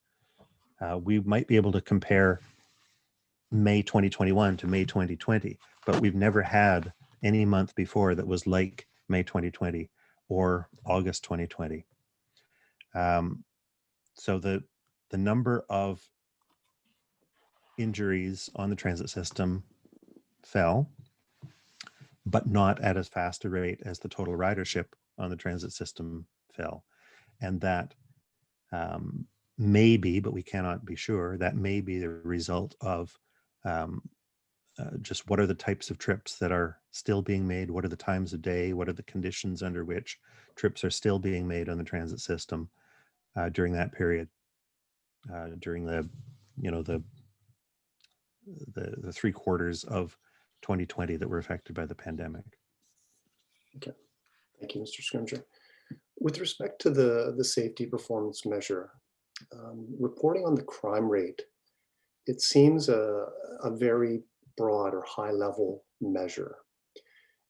In that regard, there are many things that can be considered, that are considered criminal offenses.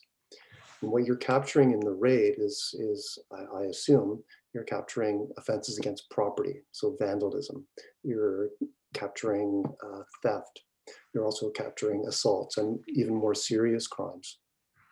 I think what passengers want, and this echoes what Councillor Kavanagh said, I mean, the first thing that we're responsible for is a safe transit system. That's of prime importance to passengers to arrive somewhere safely and to be safe on the system. Is there any way, without revealing sensitive information, for example, that we could shed light on the number and what kinds of safety related incidents, for example, that special constables respond to every year, that may address the concerns that Councillor Kavanagh and others have raised as well, to actually be able to drill down into the data a little bit, rather than saying the crime rate went up or the crime rate went down. If it goes up or down, we'll have to say, well, fix it, or it looks like it's going great. But that one data point may actually hide a lot of very interesting and necessary information. Is there a way to add that kind of information? So, I mean, Mr. Chair, generally, yes, there is a way. Those information do exist, and I'm certain we can find a way to present them without any privacy problems. What I don't know for sure is whether they'll all be calculable in a way that can be compared from year to year. when you get to things that happen only a few times during a year, and we'd hope that any serious type of crime only happens very infrequently, it's very difficult to make them, we can give a number. X number of things happened. But if one more happens the preceding month or one less happens the preceding month, that might not be the nature, or it might not be the result of any conscious decision that or intent that the Transit Commission or staff made, but it might just be the nature of timing, that something happened or it didn't happen, or it happened in greater number when something was going on, or it happened in lesser number when something else was going on.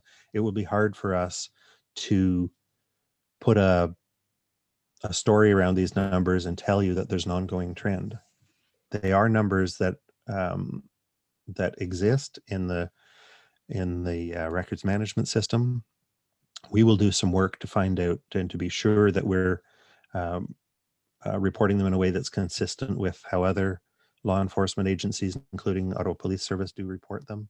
And we'll come back to you with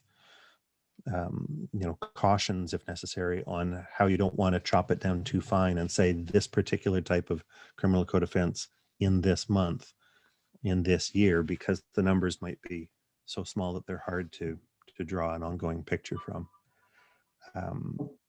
The crime rate that we mentioned here is something that we know we can produce. We know that it is for the last couple of years has been consistently recorded and reported. We'll be able to give an ongoing trend. You'll be able to see that it's constant, or that it's going up, or that it's going down. And it'll, in addition, be comparable to, what is the crime rate across the entire community and not just on the transit system.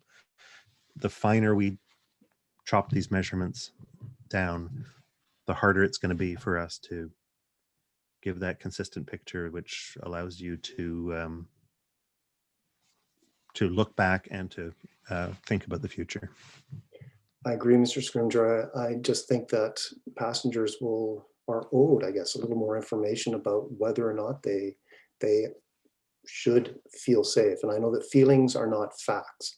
I understand that entirely, but they will give some indication of how customers feel and whether something is a trend, whether it's getting worse, whether it's getting better, where resources should be allocated to address an issue. If there's a problem with vandalism, it's different than addressing a problem with sexual harassment or assault. So to the extent that any more information, again, and I come back to the special constables, if even we can be told on an annual basis what kind of safety related incidents special constables were asked to respond to, and the number, we wouldn't get into privacy concerns or anything like that, but we would over time be able to see whether things were, whether that's on a per 100,000 trip basis or not. We'd be able to see trends, see whether things were improving or staying the same or what have you. So I'd be happy to have more conversations in this regard. I hope that there's something that we can do rather than just relying, as I say, on that big sort of overall broad measure. We can do it. The headline reporting number that we're recommending is the overall crime rate. But as you can see, for all of the measures that we reported on this term, where the head measure is a rate, we've given a lot of discussion, a lot of more detail on what makes up that, and that allows us to tell the story each reporting period as it reflects the interests of, or as it reflects what we saw, and we can reflect on what commissioners are asking about at the time. If you can leave it with us, that we will provide more detail under the heading of crime rate to say we have the crime rate, which is made up of these types of things, but the number that we would track over years would be that top line number. If that would work, we'll certainly do that in our next report. Now, the other thing I will say is it's possible that some of these measures will only be reportable, like the per capita ridership might only be reportable once per year, because they might be added up for a calendar year rather than month by month by month. So, Mr. Chair, we'll certainly undertake to do that additional work and provide Thank you. more of a breakdown of what makes up that that crime statistic. Okay. Thank you. Mr. Scrimgeour. Mr. Chairman, thank you. Those are all my questions. Thank you, Commissioner Olson. And yeah, just to sum that up, Mr. Scrimgeour, there's been some very good feedback about the reports. I think we all recognize that there hasn't been any reporting for several years now. So this is a huge first step for us to start reporting. And this was always the intent, was to get feedback from the commission itself on where they would like to see more detail, and for you to take that away and see what you can do with it. Mr. Manconi, I take it you're in agreement that we can look at massaging these reports based on the input from the commission? Yes, Chair, I'm hearing a couple of themes. I think more information around what the indicator is demonstrating to you, our commission. And then I'm hearing there is an appetite for a sentiment report. What do customers feel about our service? What do they believe? And it's not a survey. We used to do surveys. Those days are gone. It's more prescriptive than that, and you need to layer the equity inclusion lens, the diversity lens into that. Obviously, we don't have capacity for 2021 to do that, but certainly we should contemplate that for our future work programs. But in the meantime, everything we're hearing today, we will try to bring that in. Pat has done a really good job of bringing you a report that is manageable. Like he said, he didn't want to bring 100 performance measures. We will evolve this report, and we'll certainly try to give you as much of that information that all of you are asking for today. And I'm excited that members of commissioners of the commission want to hear what's the performance measurement telling us, and how does that line up to what the customers feel about our service. So that's good, and I think that will be very, very important post-COVID in terms of recovery, because if you went out and asked most customers right now, top of the list is safety, and safety is defined by different ways by different people in terms of is it COVID safety, is it your personal safety, all those things. So we will do our best to give you everything that you're asking for today, and not make it 100 performance measures, as Pat has strongly encouraged us to be careful of. So yes, Chair, we're fully aligned. Thank you very much. Next up is Commissioner Wright. Gilbert, please. Thank you, Mr. Chair. I just want to go back to something that Mr. Scrimgeour said in response to Councillor Kavanaugh's questions and remarks. Mr. Scrimgeour, you made a distinction between, quote, the feeling of safety versus actual safety.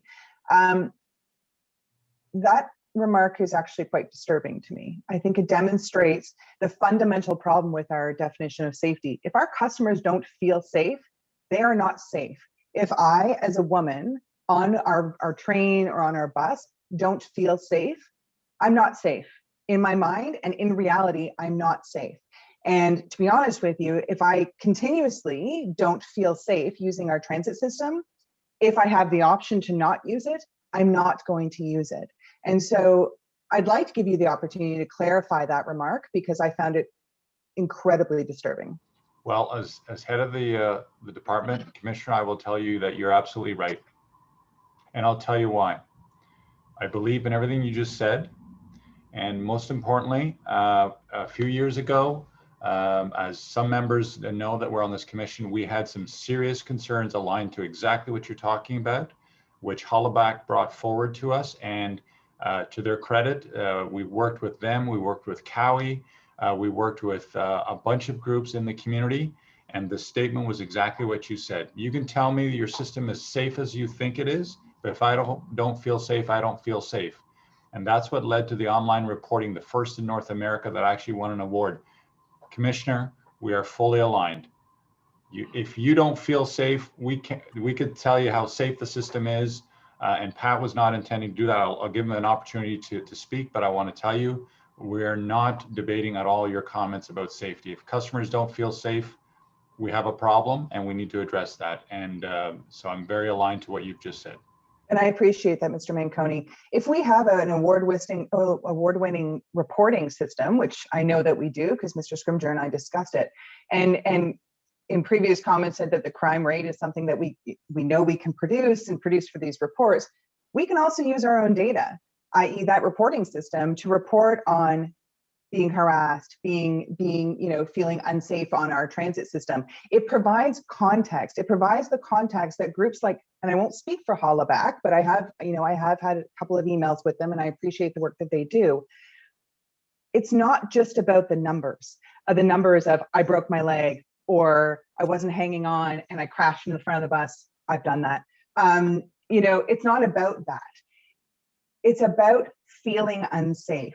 It's about in yourself not feeling as though you are physically or emotionally safe within a space that is a public service. And so I think that I'm not sure what the hesitancy is here to use our own data that is award-winning, that we collect to report on in our metrics. But if the crime rate is something that we know we can produce, and that's statistics you're getting from outside agencies, why can't we use our own data to report on harassment as well? And then, contextualize it along with the sentiment reports, or however we want to call it. I just think that we're missing an opportunity here to really make some fundamental changes to our transit system, or to prove that our transit system is absolutely getting better. I feel like we're missing a trick here, and I think it's incredibly important to, marginalize members of our communities, to women, and really apply the gender and equity inclusion lens to this report, and not just, report on criminal code statistics, which I am going to suggest when we see them are going to be very low. Those are my comments. Thank you, Mr. Thank you, Commissioner Wright Gilbert. Councillor Kavanagh, you want to go back on? Yes, thank you, and thank you to my colleague, Commissioner, pardon me, where am I? Commissioner Wright Gilbert. There are ways we can do this, and there's examples, and I appreciate talking about an award-winning system. The UN Safe Cities report would totally get this as well. There's ways we can get at this. And it's about building our ridership. It's about building confidence, and it's about equity. And I appreciate your comments, Mr. Manconi. I think we can work on this together. There's still a ways to go. Obviously, there's a lot of recovery to come, and there's a lot of hesitancy when people do get back into the system. But this is one that will linger, and I think that we need to address it. So I just wanted to say thanks for what you said. Thank you. Okay, thank you very much, Councillor. So this report recommendations are that the Transit Commission receives a report for information and approve the inclusion of the 2 additional measures regarding customer safety as set out in this report for presentation in future reports. Are the report recommendations carried? Carried. Carried. Okay, thank you. So next up, we have the transit service evaluation criteria. We will have one speaker to this, or one delegation to this item. But first, if we could have the staff presentation with the slides, please. Thank you, Chair. I'm going to ask Mr. Scrimger to present this in a minute. I want to make sure that we're all clear that staff is not recommending any service cuts here. This is the criteria should you choose and direct staff in the future to make service cuts. And so now I'll turn it over to Mr. Scrimger. Thanks. I'll wait for the slides to come up. So these are, we'll start with a little bit of background and go into what is possible, and then what our recommended criteria are for you. So as some background, this is just to bring onto one slide things we've been talking about for a long time. We know that transit ridership declined dramatically all of a sudden in March 2020 when the pandemic hit Ottawa and the lockdown began. People started working from home, people started learning at a distance, and in order to preserve our operational capacity, we reduced transit ridership to about 50%, then rising to 60% of normal levels.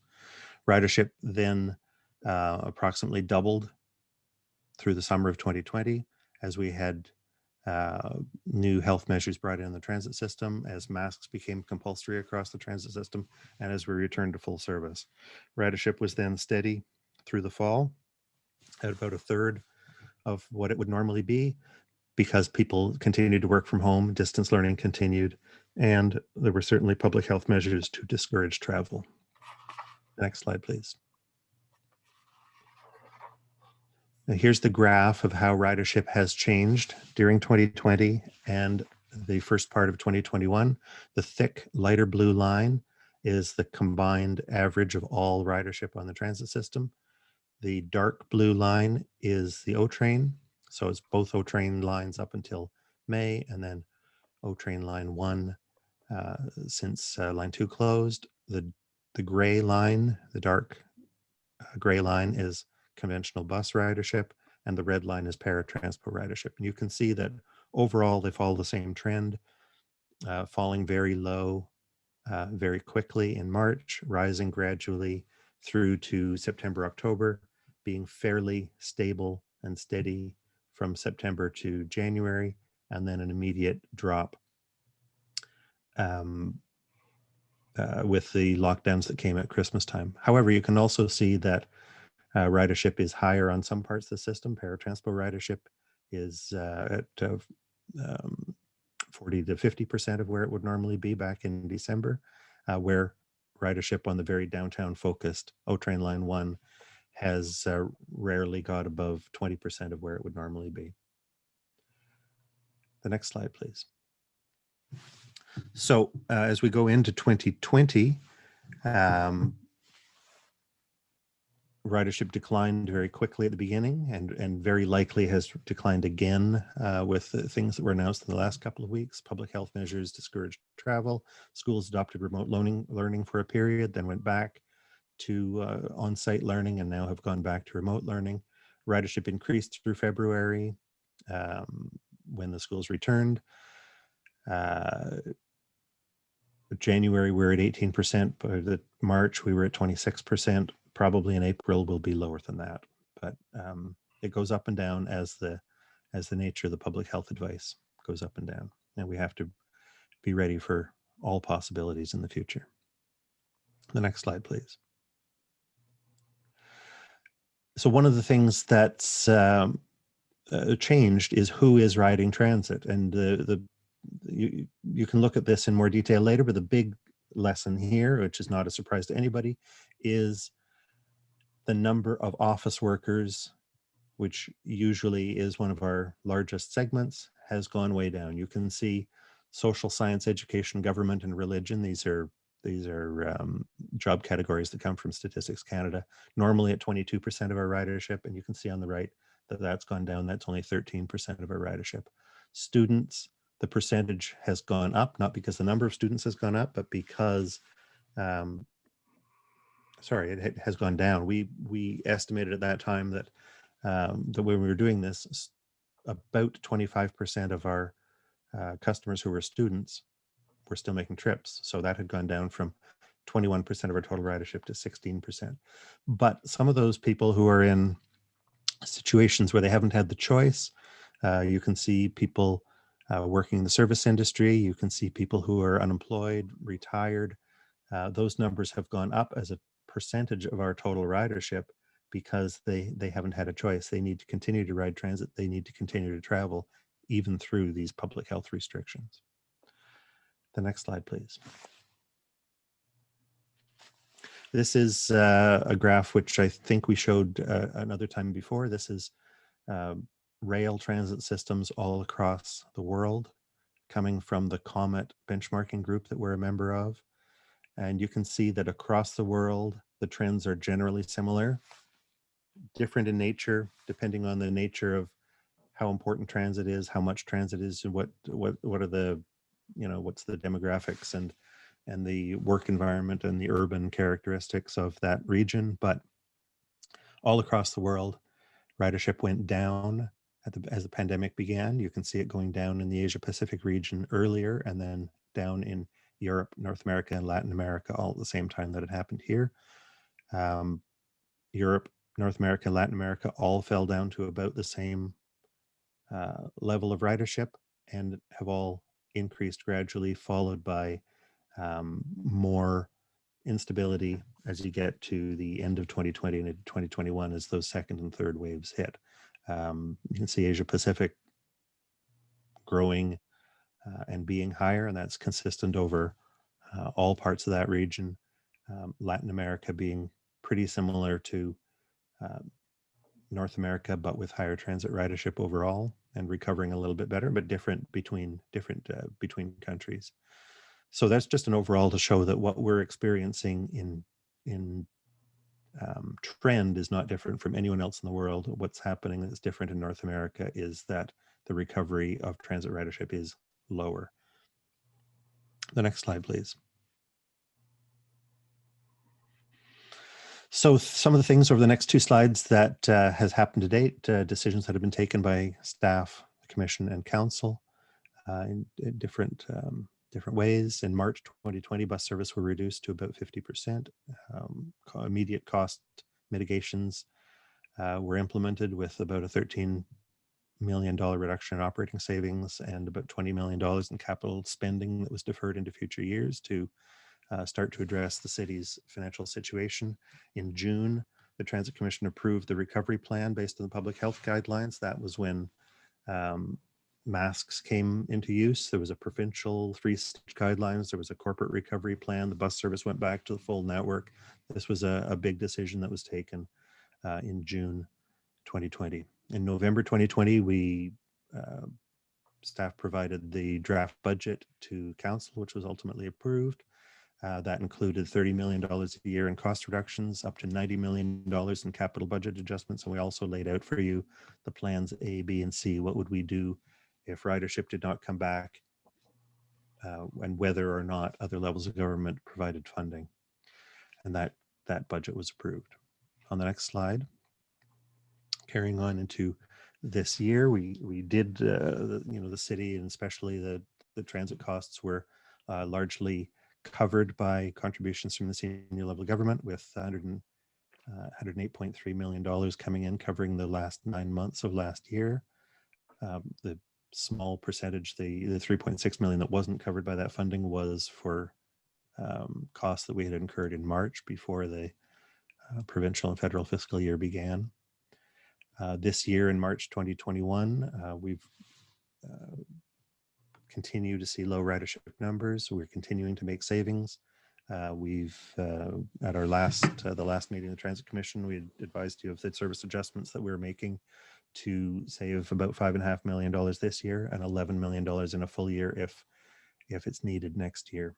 And then at the April meeting today, we're presented to you the criteria that we'd recommend you use if you're considering cutting service, removing service from some parts of the network permanently. Next slide, please. So, we're a third of the way, or a quarter, a third of the way into 2021, but we still don't know how 2021 will end. We're probably further down this road right now than when these slides were drawn up a couple of weeks ago. Vaccination has begun with higher risk people, increasing in volume delivered. We're seeing that it's starting to become more widespread. Ridership return to the transit system is going to be determined by demand, influenced perhaps, but not determined by any actions that we take in managing the transit system. Demand will depend largely on decisions that are made by major employers and major institutions, and the largest for us are the federal public service, the universities and the colleges and the school boards. As we drew this up, I would say it appears reasonable to think that there will be a gradually return to working on site through the fall. Perhaps now that we're into our most recent couple of weeks, perhaps we're all a little less optimistic than we were about the timing of when that's going to happen. Some people may still choose to work at home. Some people may still be asked to work at home, depending on the decisions that those employers make.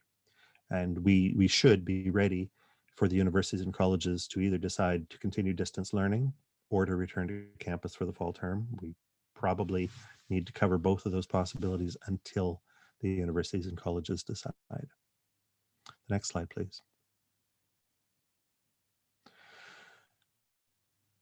federal and provincial funding for 2021, as I said, the city's actual needs will be determined by the actual transit ridership, which really influenced by the rate at which people return. We don't know when people will return. We don't know, therefore, how much money they will contribute through their fares. We do know what our costs will be.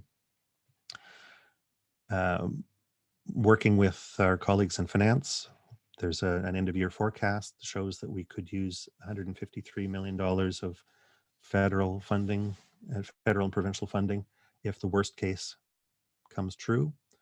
The federal and provincial governments have confirmed that they're going to contribute up to 135 million.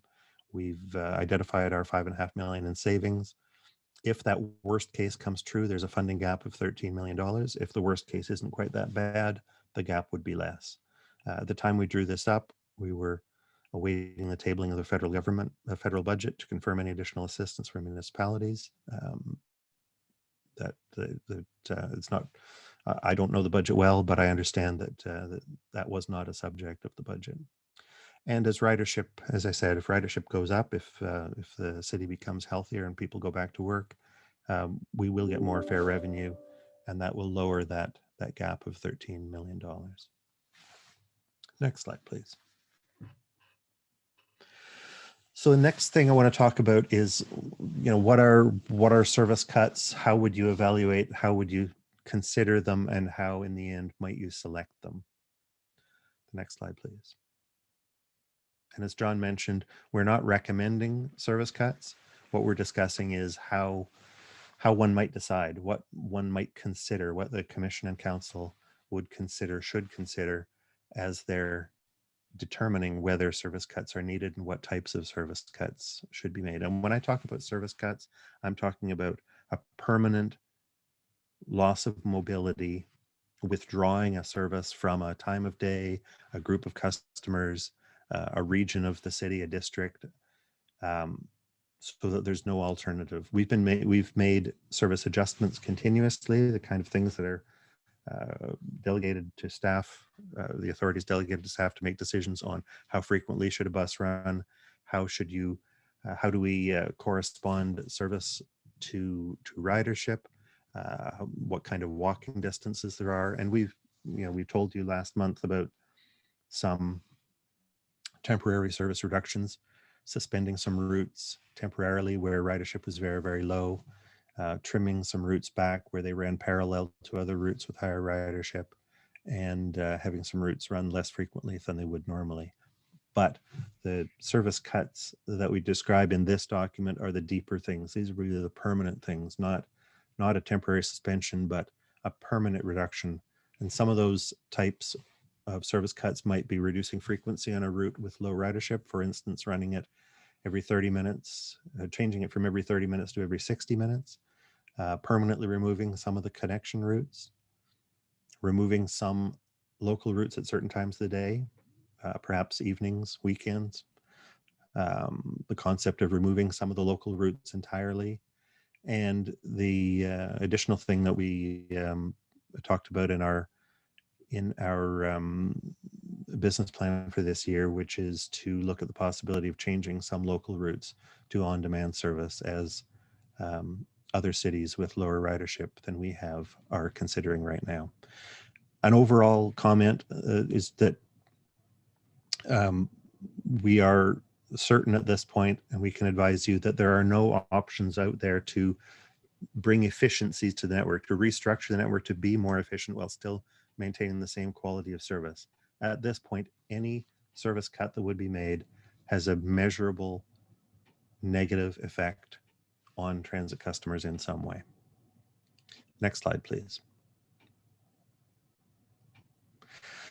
So when we assess the impact that a service cut would have on customers, we can measure it in a number of ways.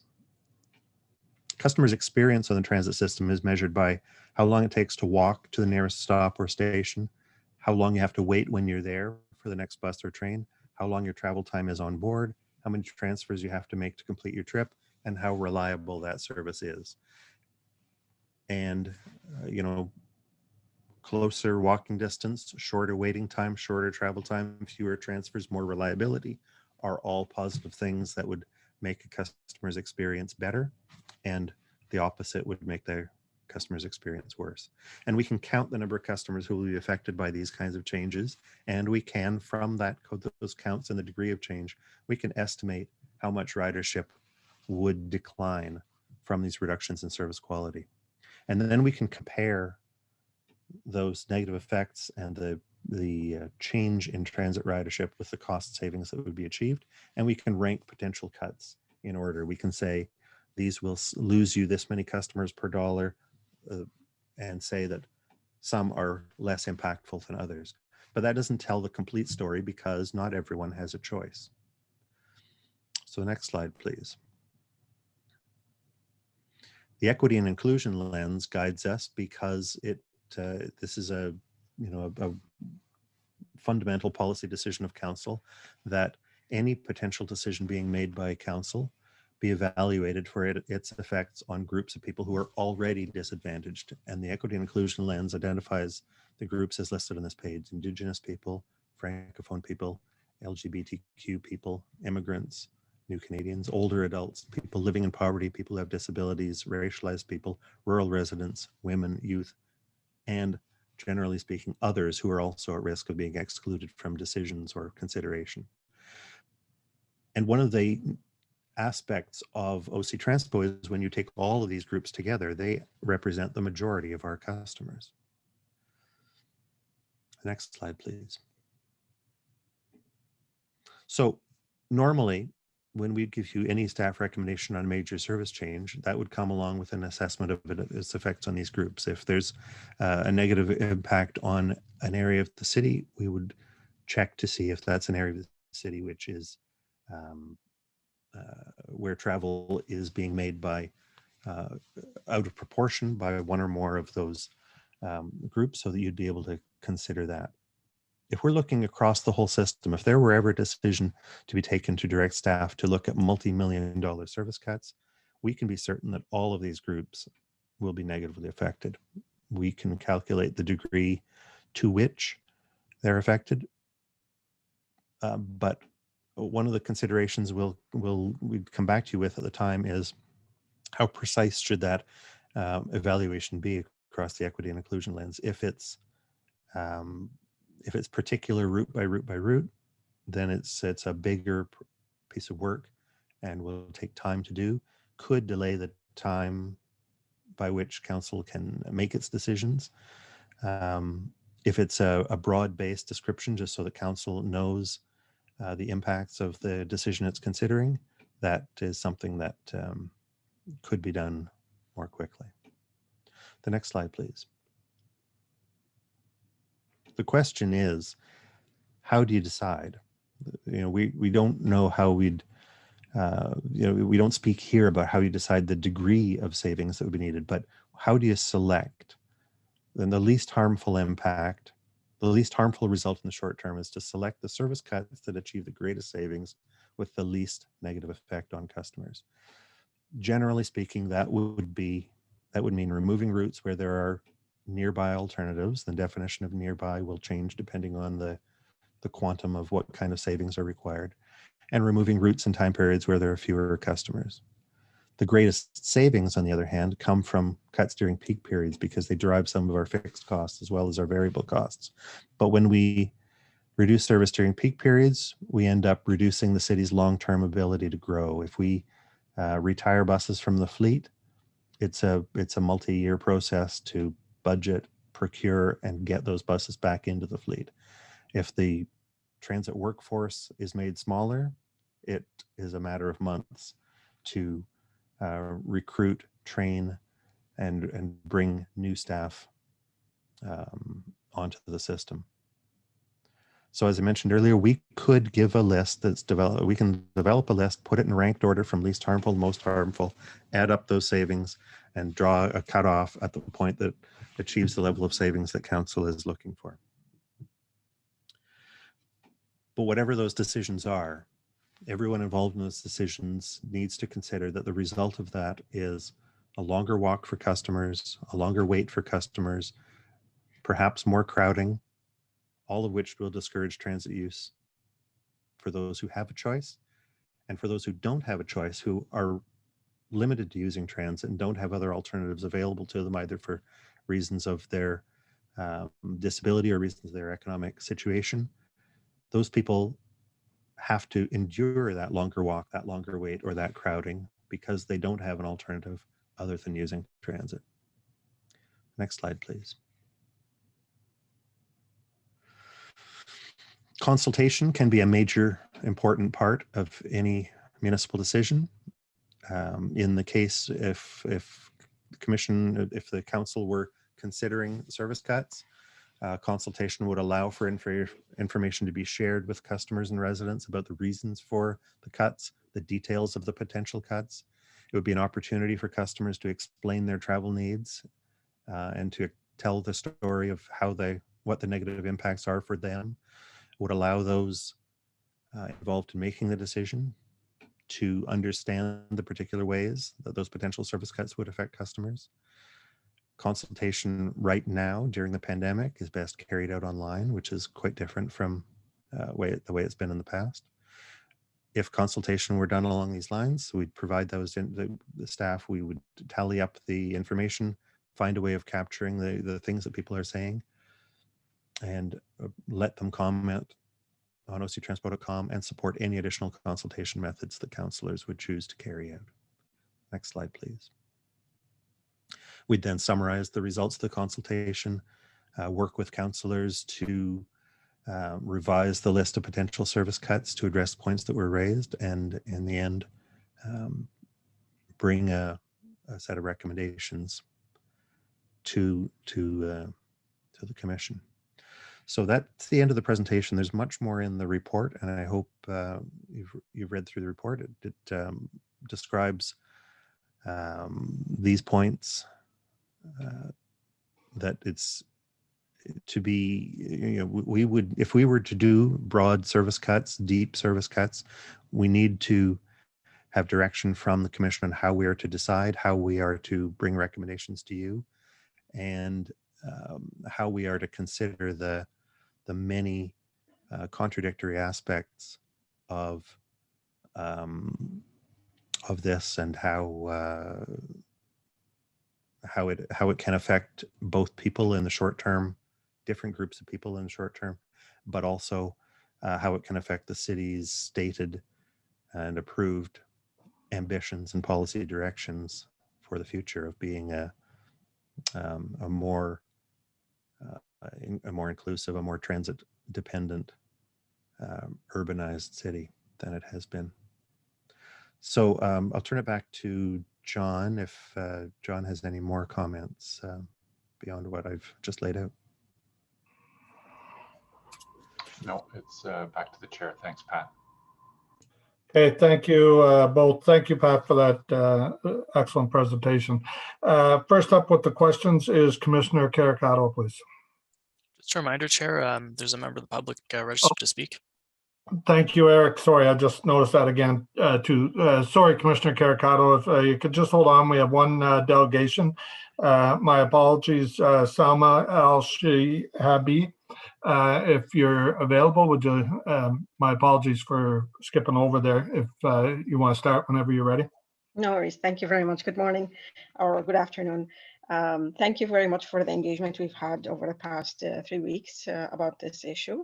I understand that we're not recommending any service cuts at this point. However, I would like to address the long-term and short-term service cuts.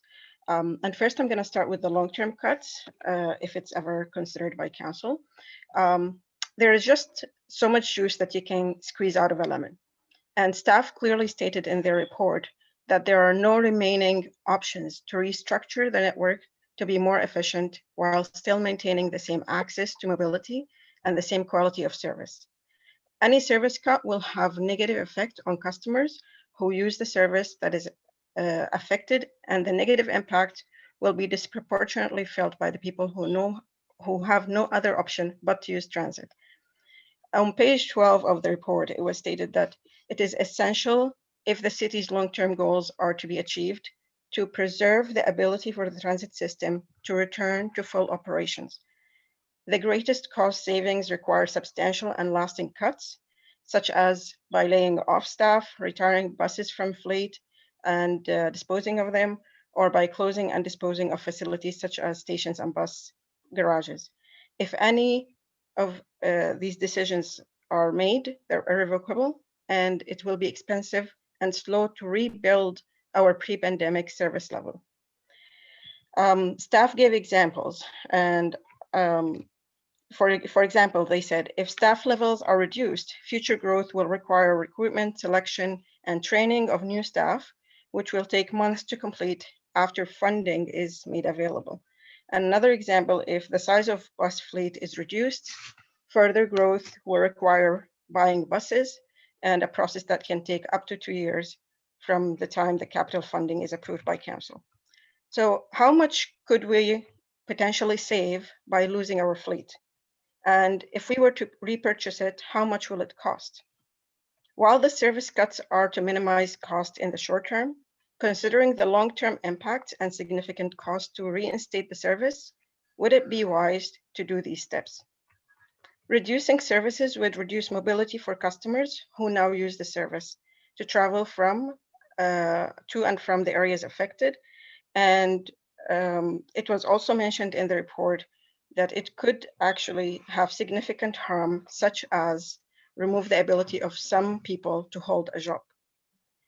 Provincial Policy Statement 2020 clearly states that long-term prosperity, human and environmental health and social well-being should take precedence over short-term considerations, and that it is in the interest of all communities to use land and resources wisely. While ridership is low, maintaining the service is important, as transit will be the guide for any new future development. It was mentioned during one of the OP presentations that it's important to have the transit infrastructure prior to development completion, so that people can actually embrace the transit system once they settle. Because if people move to alternative transportations, then they may not take transit once it is provided. Considering the above, and considering the first step in any service cut according to this report is to have council directing staff to the level of cuts and savings required, I would like to point out that any service cut will not be in line with Provincial Policy Statement 2020, nor with council priorities and goals listed in the report, and therefore I ask you that we should not be seeking any service cuts by council to begin with. We should draw a red line here. Otherwise, we must rethink our official plan and transportation master plan and the directions we want to go from there. There is 1 minute left. There is also one thing I'm going to mention with regards to the temporary adjustments. In the report, the staff mentioned that they can estimate the number of customers who would stop using OC Transport System entirely if the service cuts were made. I'd like to ask if staff can inform the Commission about the number of customers who would do so, given the temporary suspensions that were planned for June, and how much revenues will that permanently make the city lose as a result. Additionally, considering the time required for recruitment, as explained earlier and quoted in this report, the proposed 70 staff cuts, and the fact that we're aiming to extend O-Train south in 2022, would it be possible in budget 22 not to have the cuts in order to allow OC Transport to have a hiring ability if that arises, and any surplus then be reinstated eventually to the city if it That's happens. time. Thank you. Thank you very much, Selma, for your presentation.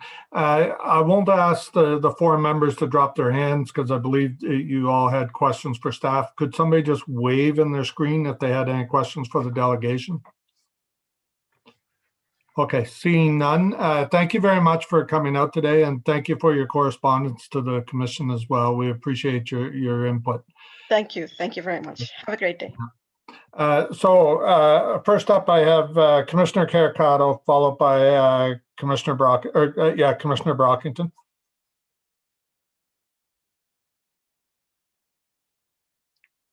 You're on mute. Great. Thank you, Chair. And thank you to that delegation. That was excellent presentation. Really, really good thoughts in there. I appreciate the plan that we're seeing today. I think it's good that we have something on the table should we have to go here. And I also appreciate that likely none of us around the table here or on the call want to be going there. So in that light, maybe I'll just take a step back and see if there are other capital budget adjustments, such as the ones we came up with pretty quickly last March, that were considered or that we could consider before looking at service cuts. Yeah, thank you, Commissioner. Absolutely. You recall the Plan A, Plan B, and Plan C. And the good news here is Plan A has come together quite nicely. You'll recall the Treasurer gave you an update at the FEDCO meeting and Council. So the gap is around $13 million, which sounds like a lot, but you know, in terms of the scale of the operation we run, it's very manageable.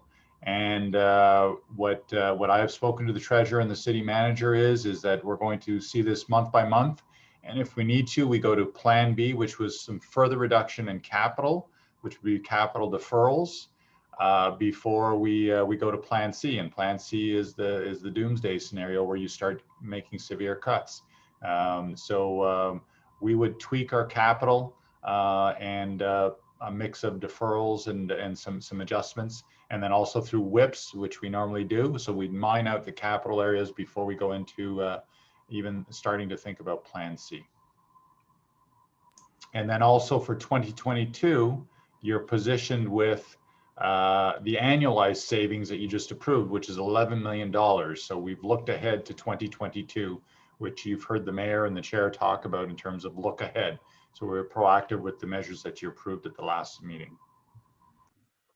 Okay, that's good. So just to be clear, there are more capital budget adjustments that could be done in Plan B before we move to Doomsday C. We absolutely planned for that, and that's exactly what we would do. Yes. Great.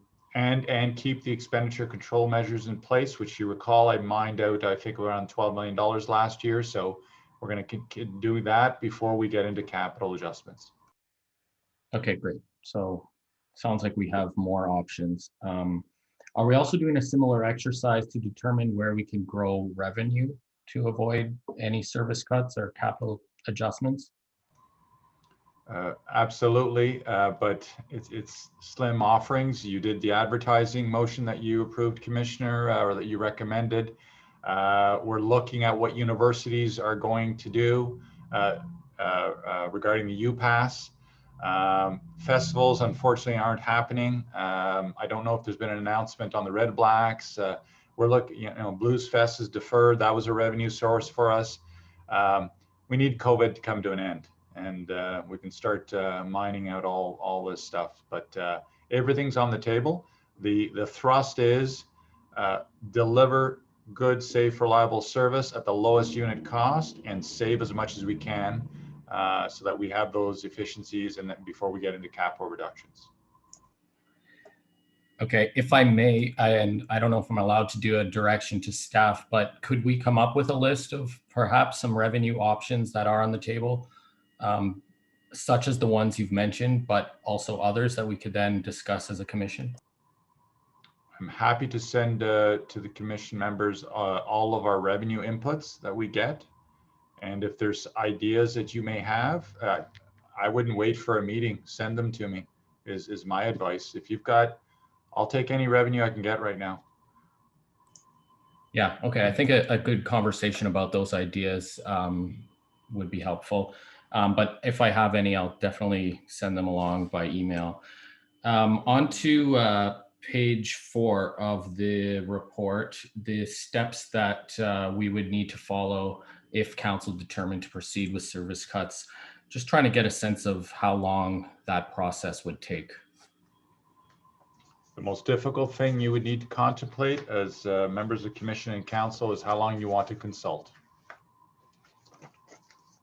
And I would caution you, if you don't consult, and you cut service, you'll have a major backlash. And to consult, you need to do it properly. You need to give time. I can tell you that the last time there was a major service adjustments was route optimization, and that went on for an extended period of time. There was a lot of public meetings and a lot of discussion and debates and adjustments that needed to be done through that process. So it's months, it's not weeks.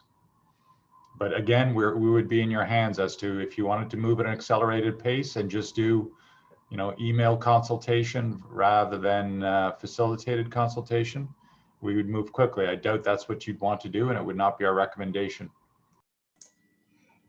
Okay, great. No, I would not suggest we shortchange the consultation by any means.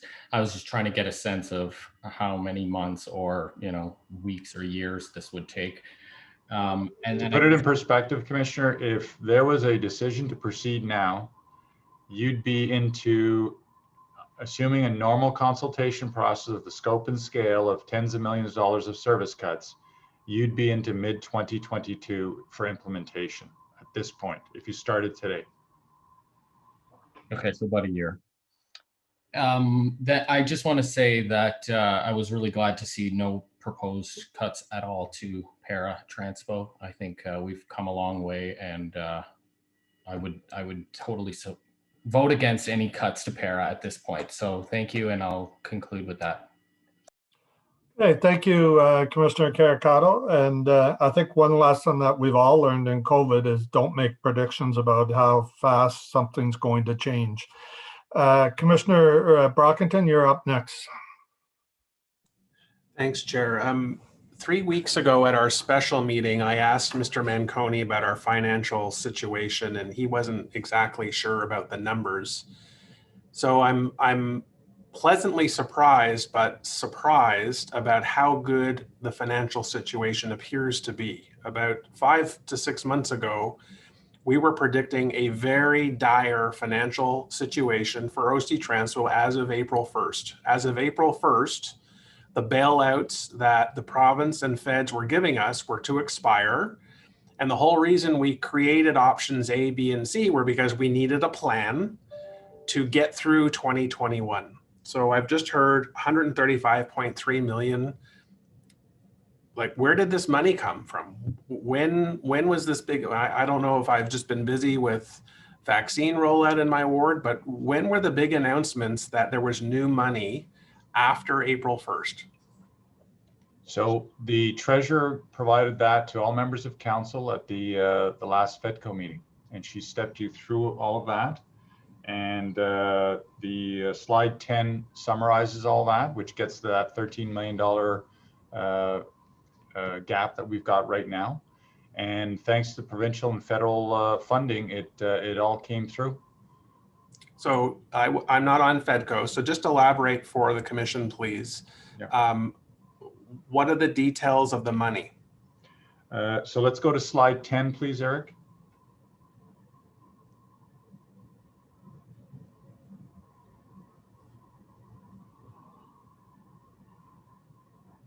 I don't know if the treasurer or the deputy treasurer is on. Eric, do you know if they're here? If Wendy or Isabel is on the call? I will step through this even if they're not here. I'm not seeing them on. Okay, so there you have it there, Councillor Brockington. And the federal and the provincial funding confirmed 135. And you approved the $5.5 million savings. So your gap is about 13.2. We were at that time awaiting the federal budget to confirm if there was anything else, and the answer is no. And so we're left with what happens with ridership and that $13 million gap. So we go to Plan B and we continue with our actions that we took last year, which there was operational savings, $12.8 million in operating savings is what we mined out last year with freezes and fuel savings and things like that. Well, not to discount 13.2 million, it's a big number, but this is doable.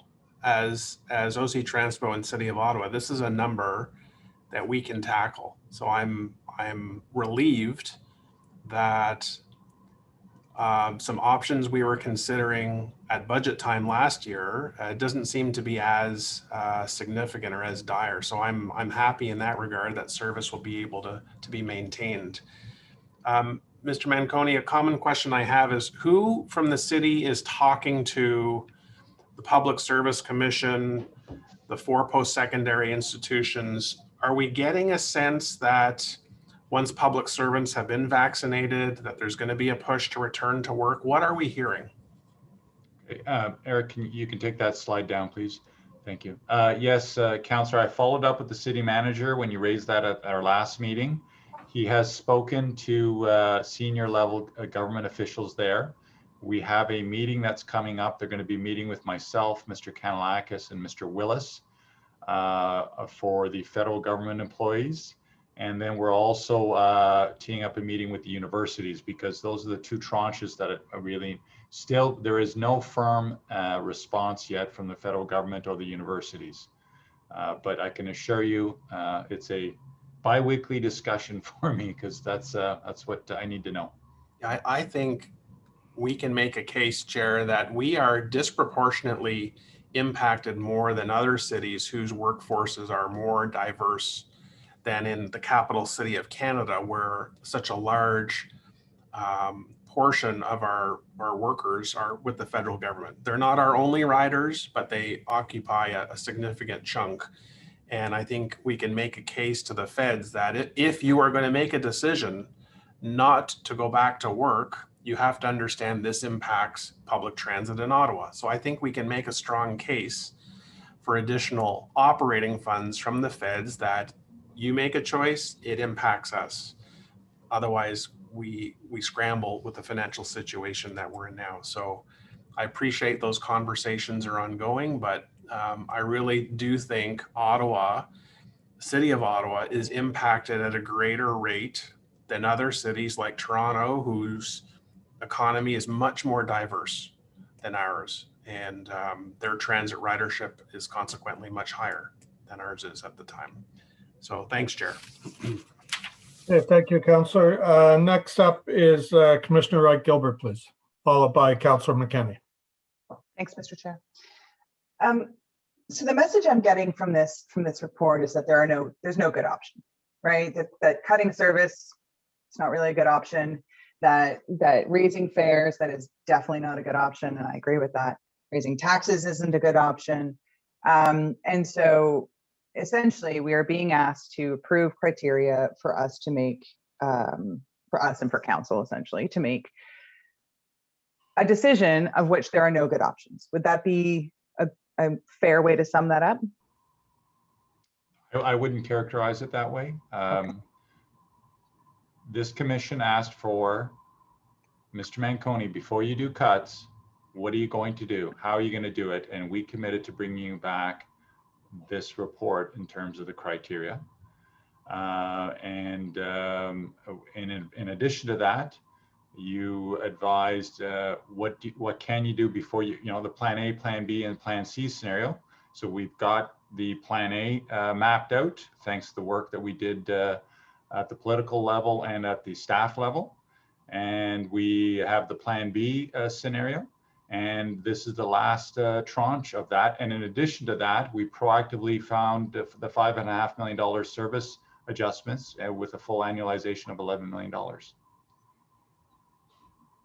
Okay, but you'll agree with me. We're giving you what you asked for. No, for sure, absolutely, and I'm not disagreeing with you there at all. But what I'm saying is that the options of cutting service is not something that anybody wants to do. I think we can agree with that, agree on that, and raising fares, I don't think anyone wants to do that either, and raising taxes, definitely no one wants to do that when we have an election year coming up. So that was my point, is that we've got some options. Sorry, we've got some options before us in terms of how we would proceed in this plan that are not optimal options, and that it's going to be a hard decision. That was the statement I was making. Okay. So my colleagues have touched on sort of the money situation, and I will leave that to their expertise. What really sort of struck me in this report is that there is a focus on consultation. And as you know, that's what I do for a living. So it struck me and it stuck out to me. I agree that there needs to be a lot of consultation on this. We need to make sure that if we are going to make massive decisions that are going to impact our transit service, not just for 1 year, but for years to come, I would suggest that we are consulting with the people that these decisions are going to impact. So along that line of thought, I do note that because of the pandemic situation, the suggestion is that consultations will be carried out online primarily. I don't disagree with that. But just something to keep in mind is that we do have, people within our city, quite a few people, I would suggest, that these changes are going to impact them very heavily. These are people who perhaps work multiple jobs and take public transit to get to those jobs because they can't afford a car or can't drive. These people are also, a lot of them don't have regular access to internet. They perhaps were accessing the internet at libraries, and of course they can't do that now. So I want to make sure that when we're talking about consultation, we're talking about accessible consultations, not just fill out give us your thoughts via email or give us your thoughts on this online service. We do need to be having some sort of way for impacted customers, for all customers, to provide their feedback on any proposed changes in a way that is accessible to them. Otherwise, we are cutting out a portion of our customer base that just won't have a way to engage with us on those. So while I understand we can't do like a town hall style meeting just yet, you never know, we may get there. I just think it's important to consider that not everyone has a computer, not everyone has data on their phone, not everyone has access to the internet or can afford it. And we need to make sure that those people who I would suggest are going to be impacted most heavily by any cuts to service are also included in our consultations. Those are my comments, Mr. Chair. Thank you very much, Commissioner. Next up is Councillor McKenney, please. Thank you, Chair. A few questions. I noted that in the report under equity and inclusion, and Pat Scrimger, you mentioned it as well, that when we look at the groups that the lens encompasses, taken together, that they represent the majority of OC Transpo customers. I take it you meant that was prior to COVID, but would you agree that today they probably make up, if not all, virtually all of our ridership? I think that more for sure. I think there will still be there are still a significant number of people who are traveling on the transit system now who are not covered by those, but they're going to be a minority. There's, the people who are still traveling are the essential workers who are male and are getting a good wage. Those would be a minority of our current transit customers, but they would be the ones who aren't identified as a group in the equity and inclusion lens. Yeah, sure, and I can understand that and picture who that is. If you look at slide 5, but really, I think we do have to recognize that the groups that fall under our equity inclusion lens make up a much larger proportion today than previous. Yep, and that is bolstered by that table that's on page 5. Is it slide 5? I actually wanted to go to, slide 5, if you don't mind, because I just have a question, something I don't understand about the numbers. Yeah. Eric, can you bring up slide 5? It's who's riding transit these days? Oh, excellent. Okay. So, so can I try you a couple of examples? If you could just explain what under estimated current customer demographics, the estimated percentage making trips. What does that mean vis-a-vis the estimated percentage of current ridership? Okay, so let me start with an example.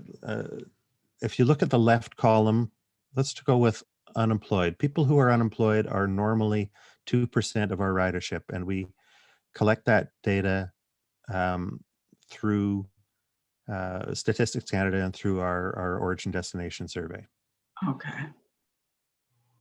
You go across to the right-hand side, those unemployed people are probably, at the time we drew this up, which was it was last fall, so it was pre the deeper lockdown we're in right now.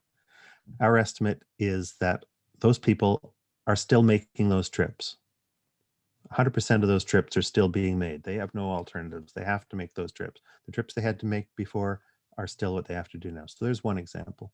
Another example, look at the top of the left list: social science, education, government, and religion. That's just the grouping that Statistics Canada gives it, but because it's got people working in education, people working in government, that's the biggest group of our customers at 22% of our normal ridership.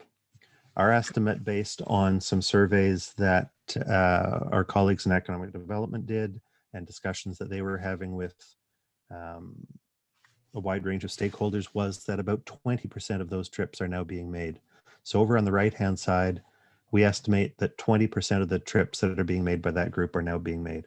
So as you look down that column that says estimated percent making trips,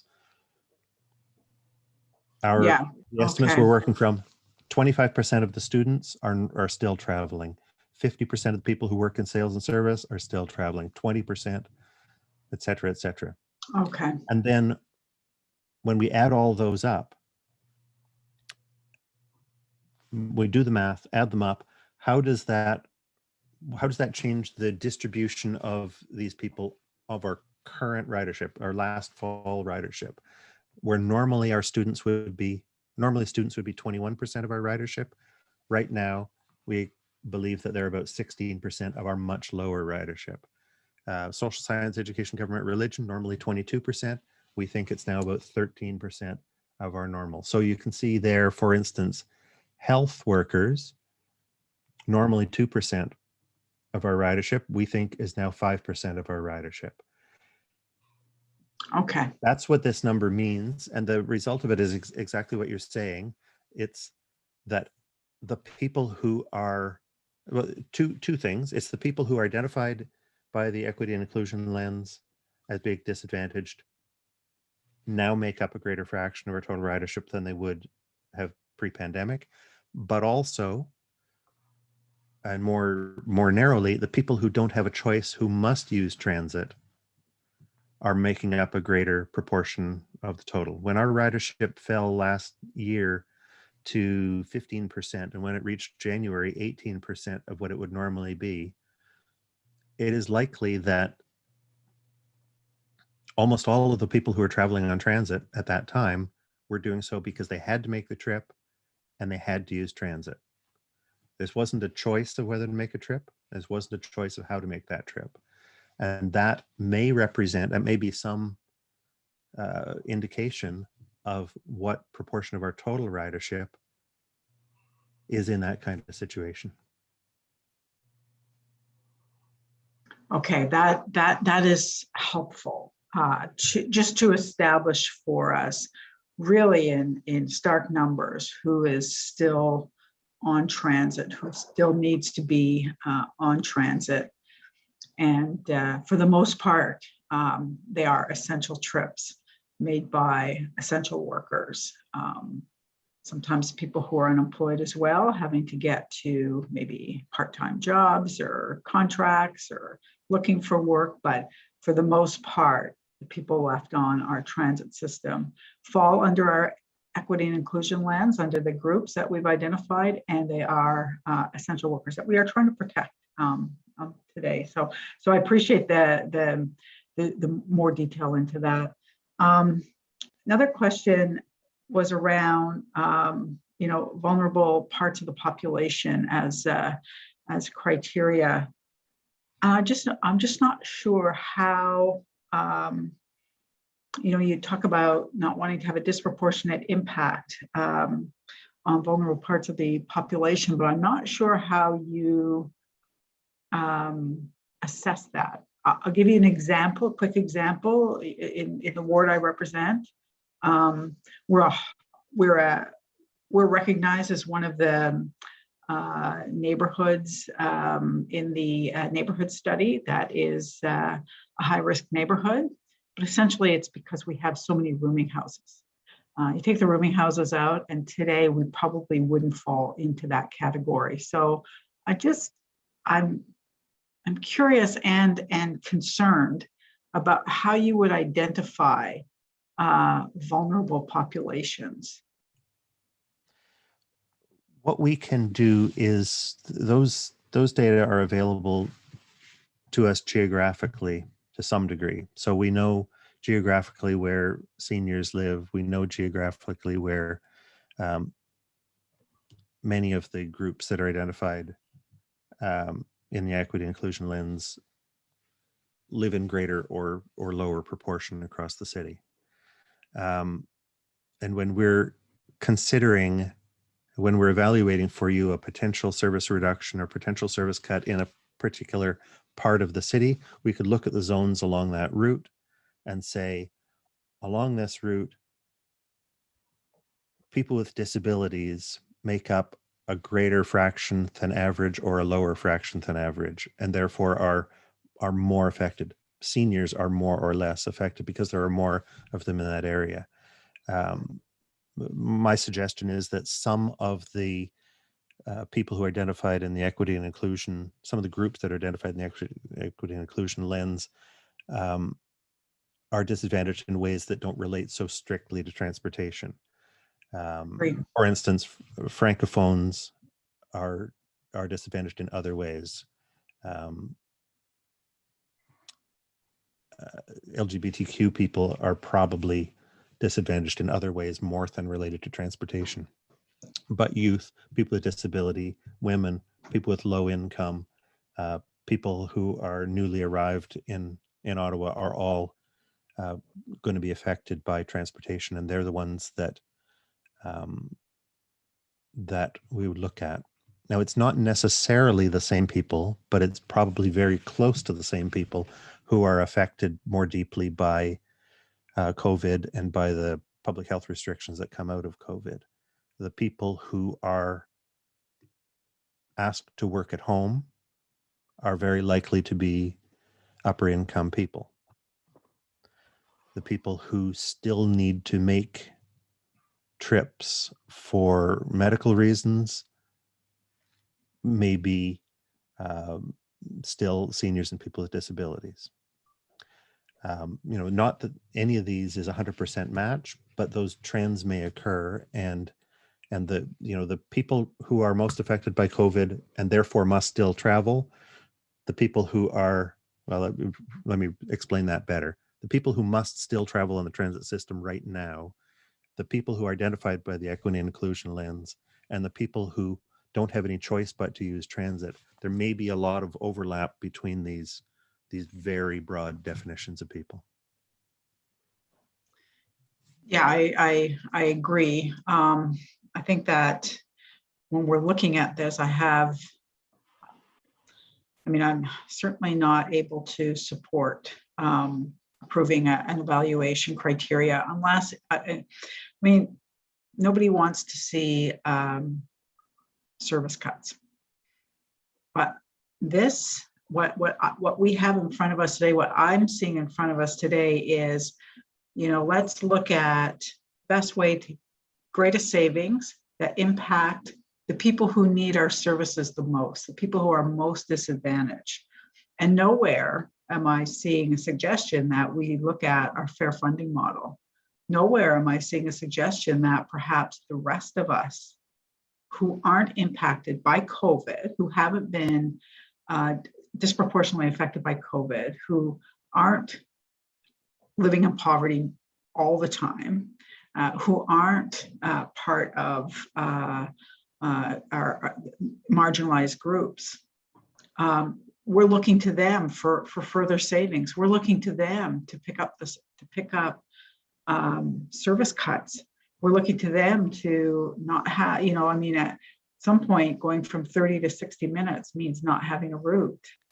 So, you know, unless we see as a council, at least put in front of us what a change to that fair funding model would look like, so that, you know, the rest of us could pick up that slack. What does that mean? Does that mean that I, as a homeowner, as a taxpayer, might have to pay an extra, you know, $8 a year to keep transit where it is and not disadvantage people who are already so greatly disadvantaged?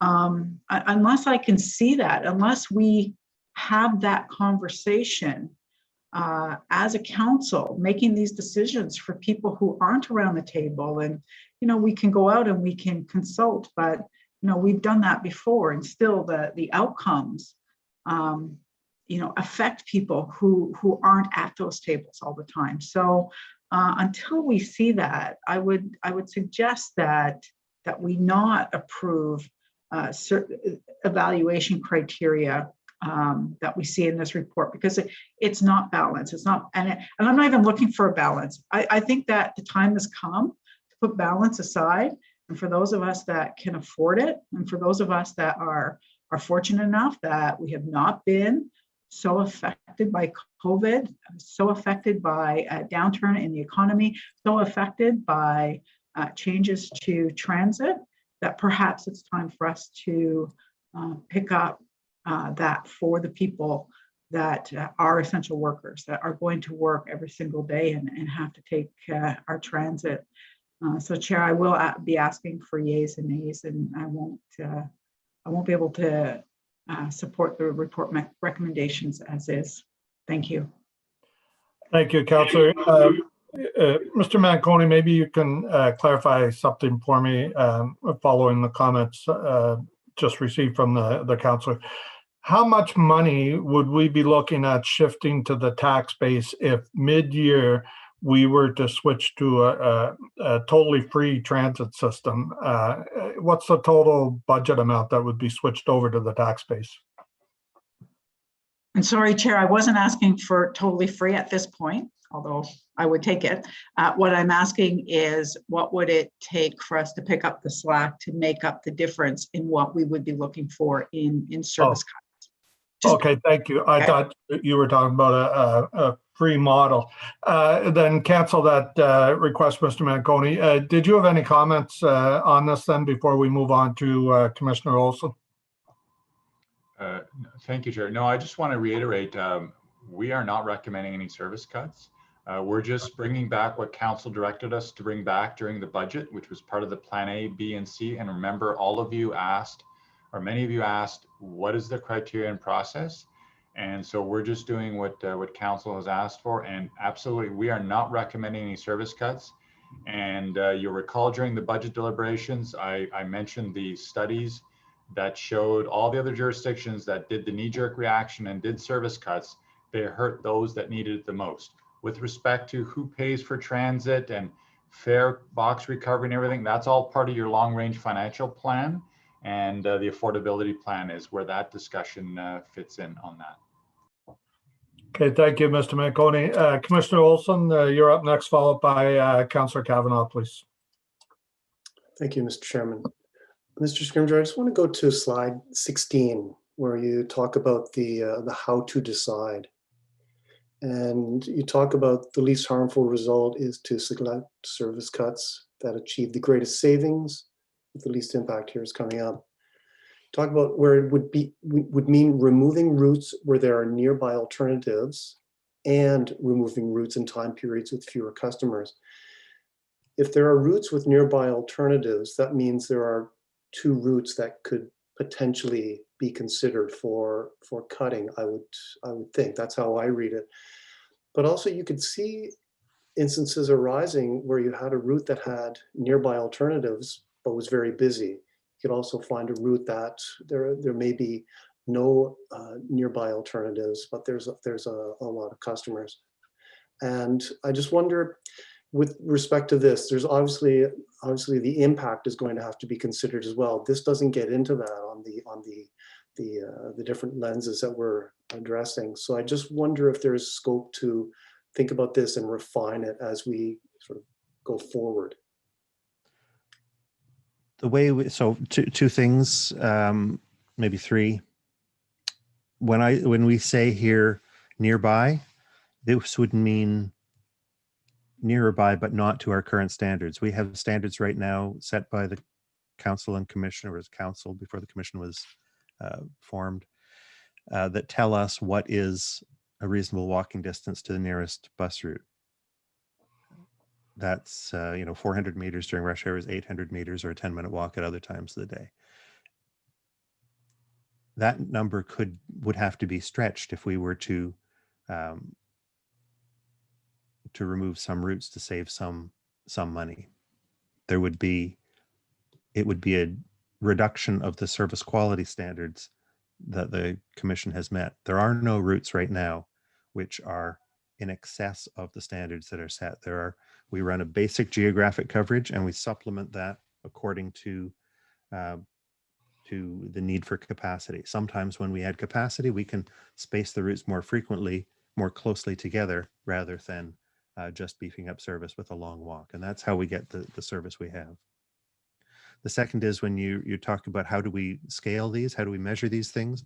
Well, that's what we lay out back on slide 13, that we measure customers' experience by the walk, the wait, the travel time, the number of transfers, and the reliability, and multiply that by the number of customers who are experiencing that change. So one of the ways we can do that, and one of the ways we normally do that, is to turn everything into person minutes.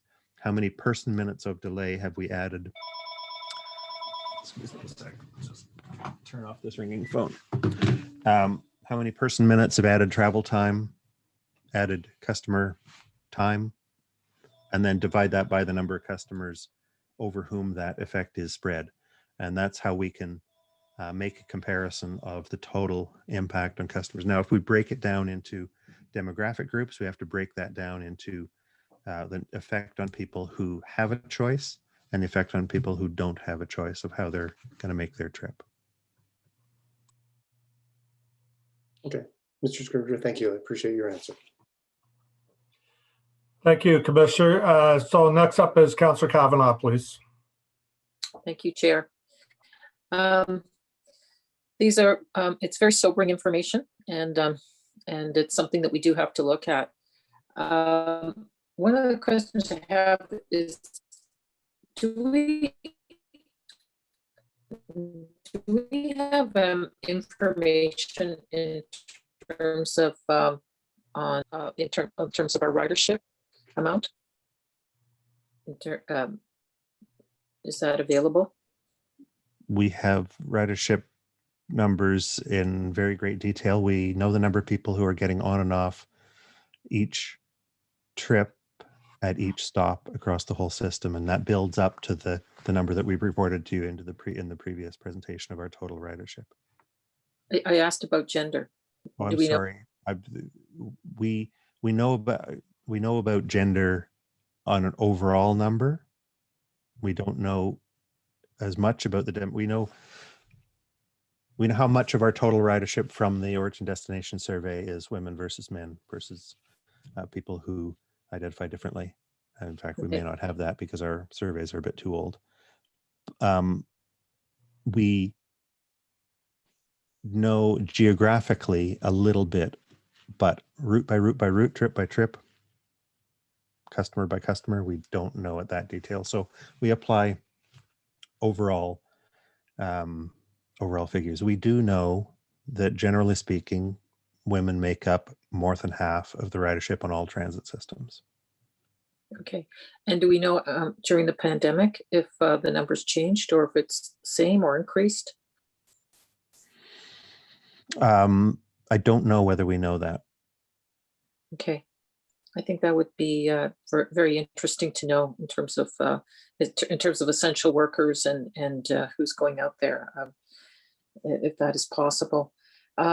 Some great points have been raised, and I guess the elephant in the room is the fact that we rely on transit fare, and we have to look at, if we've already established in the last year, just by our actions, that this is an essential service.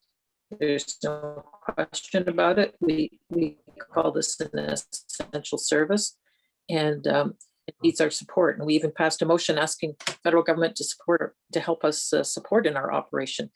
Unfortunately, it fell on deaf ears. But I think the point is that we need to make sure the system is in place. And but efficiencies will have to be made along the line. Doesn't mean that we're going to keep everything exactly the same. If things aren't being used, we shouldn't worry about it. I would appreciate the information that Councillor McKenney was asking for in terms of the costs of our current situation and what it would mean, because I think it's very, very important as a city going forward, our official plan, etc.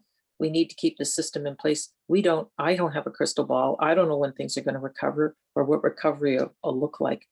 But I think that we should at least know what it would take. So I would support at least looking at these things, because I think we've already, by our actions, supported the idea that we have to keep a full system in place for those who need it. And so notwithstanding all the possible things, adjustments always have to be made. This is a live beast, as it were, that constantly has to have adjustments made to it. And I fully expect that. So I just wanted to say I support that. I don't know if you have any comments regarding that.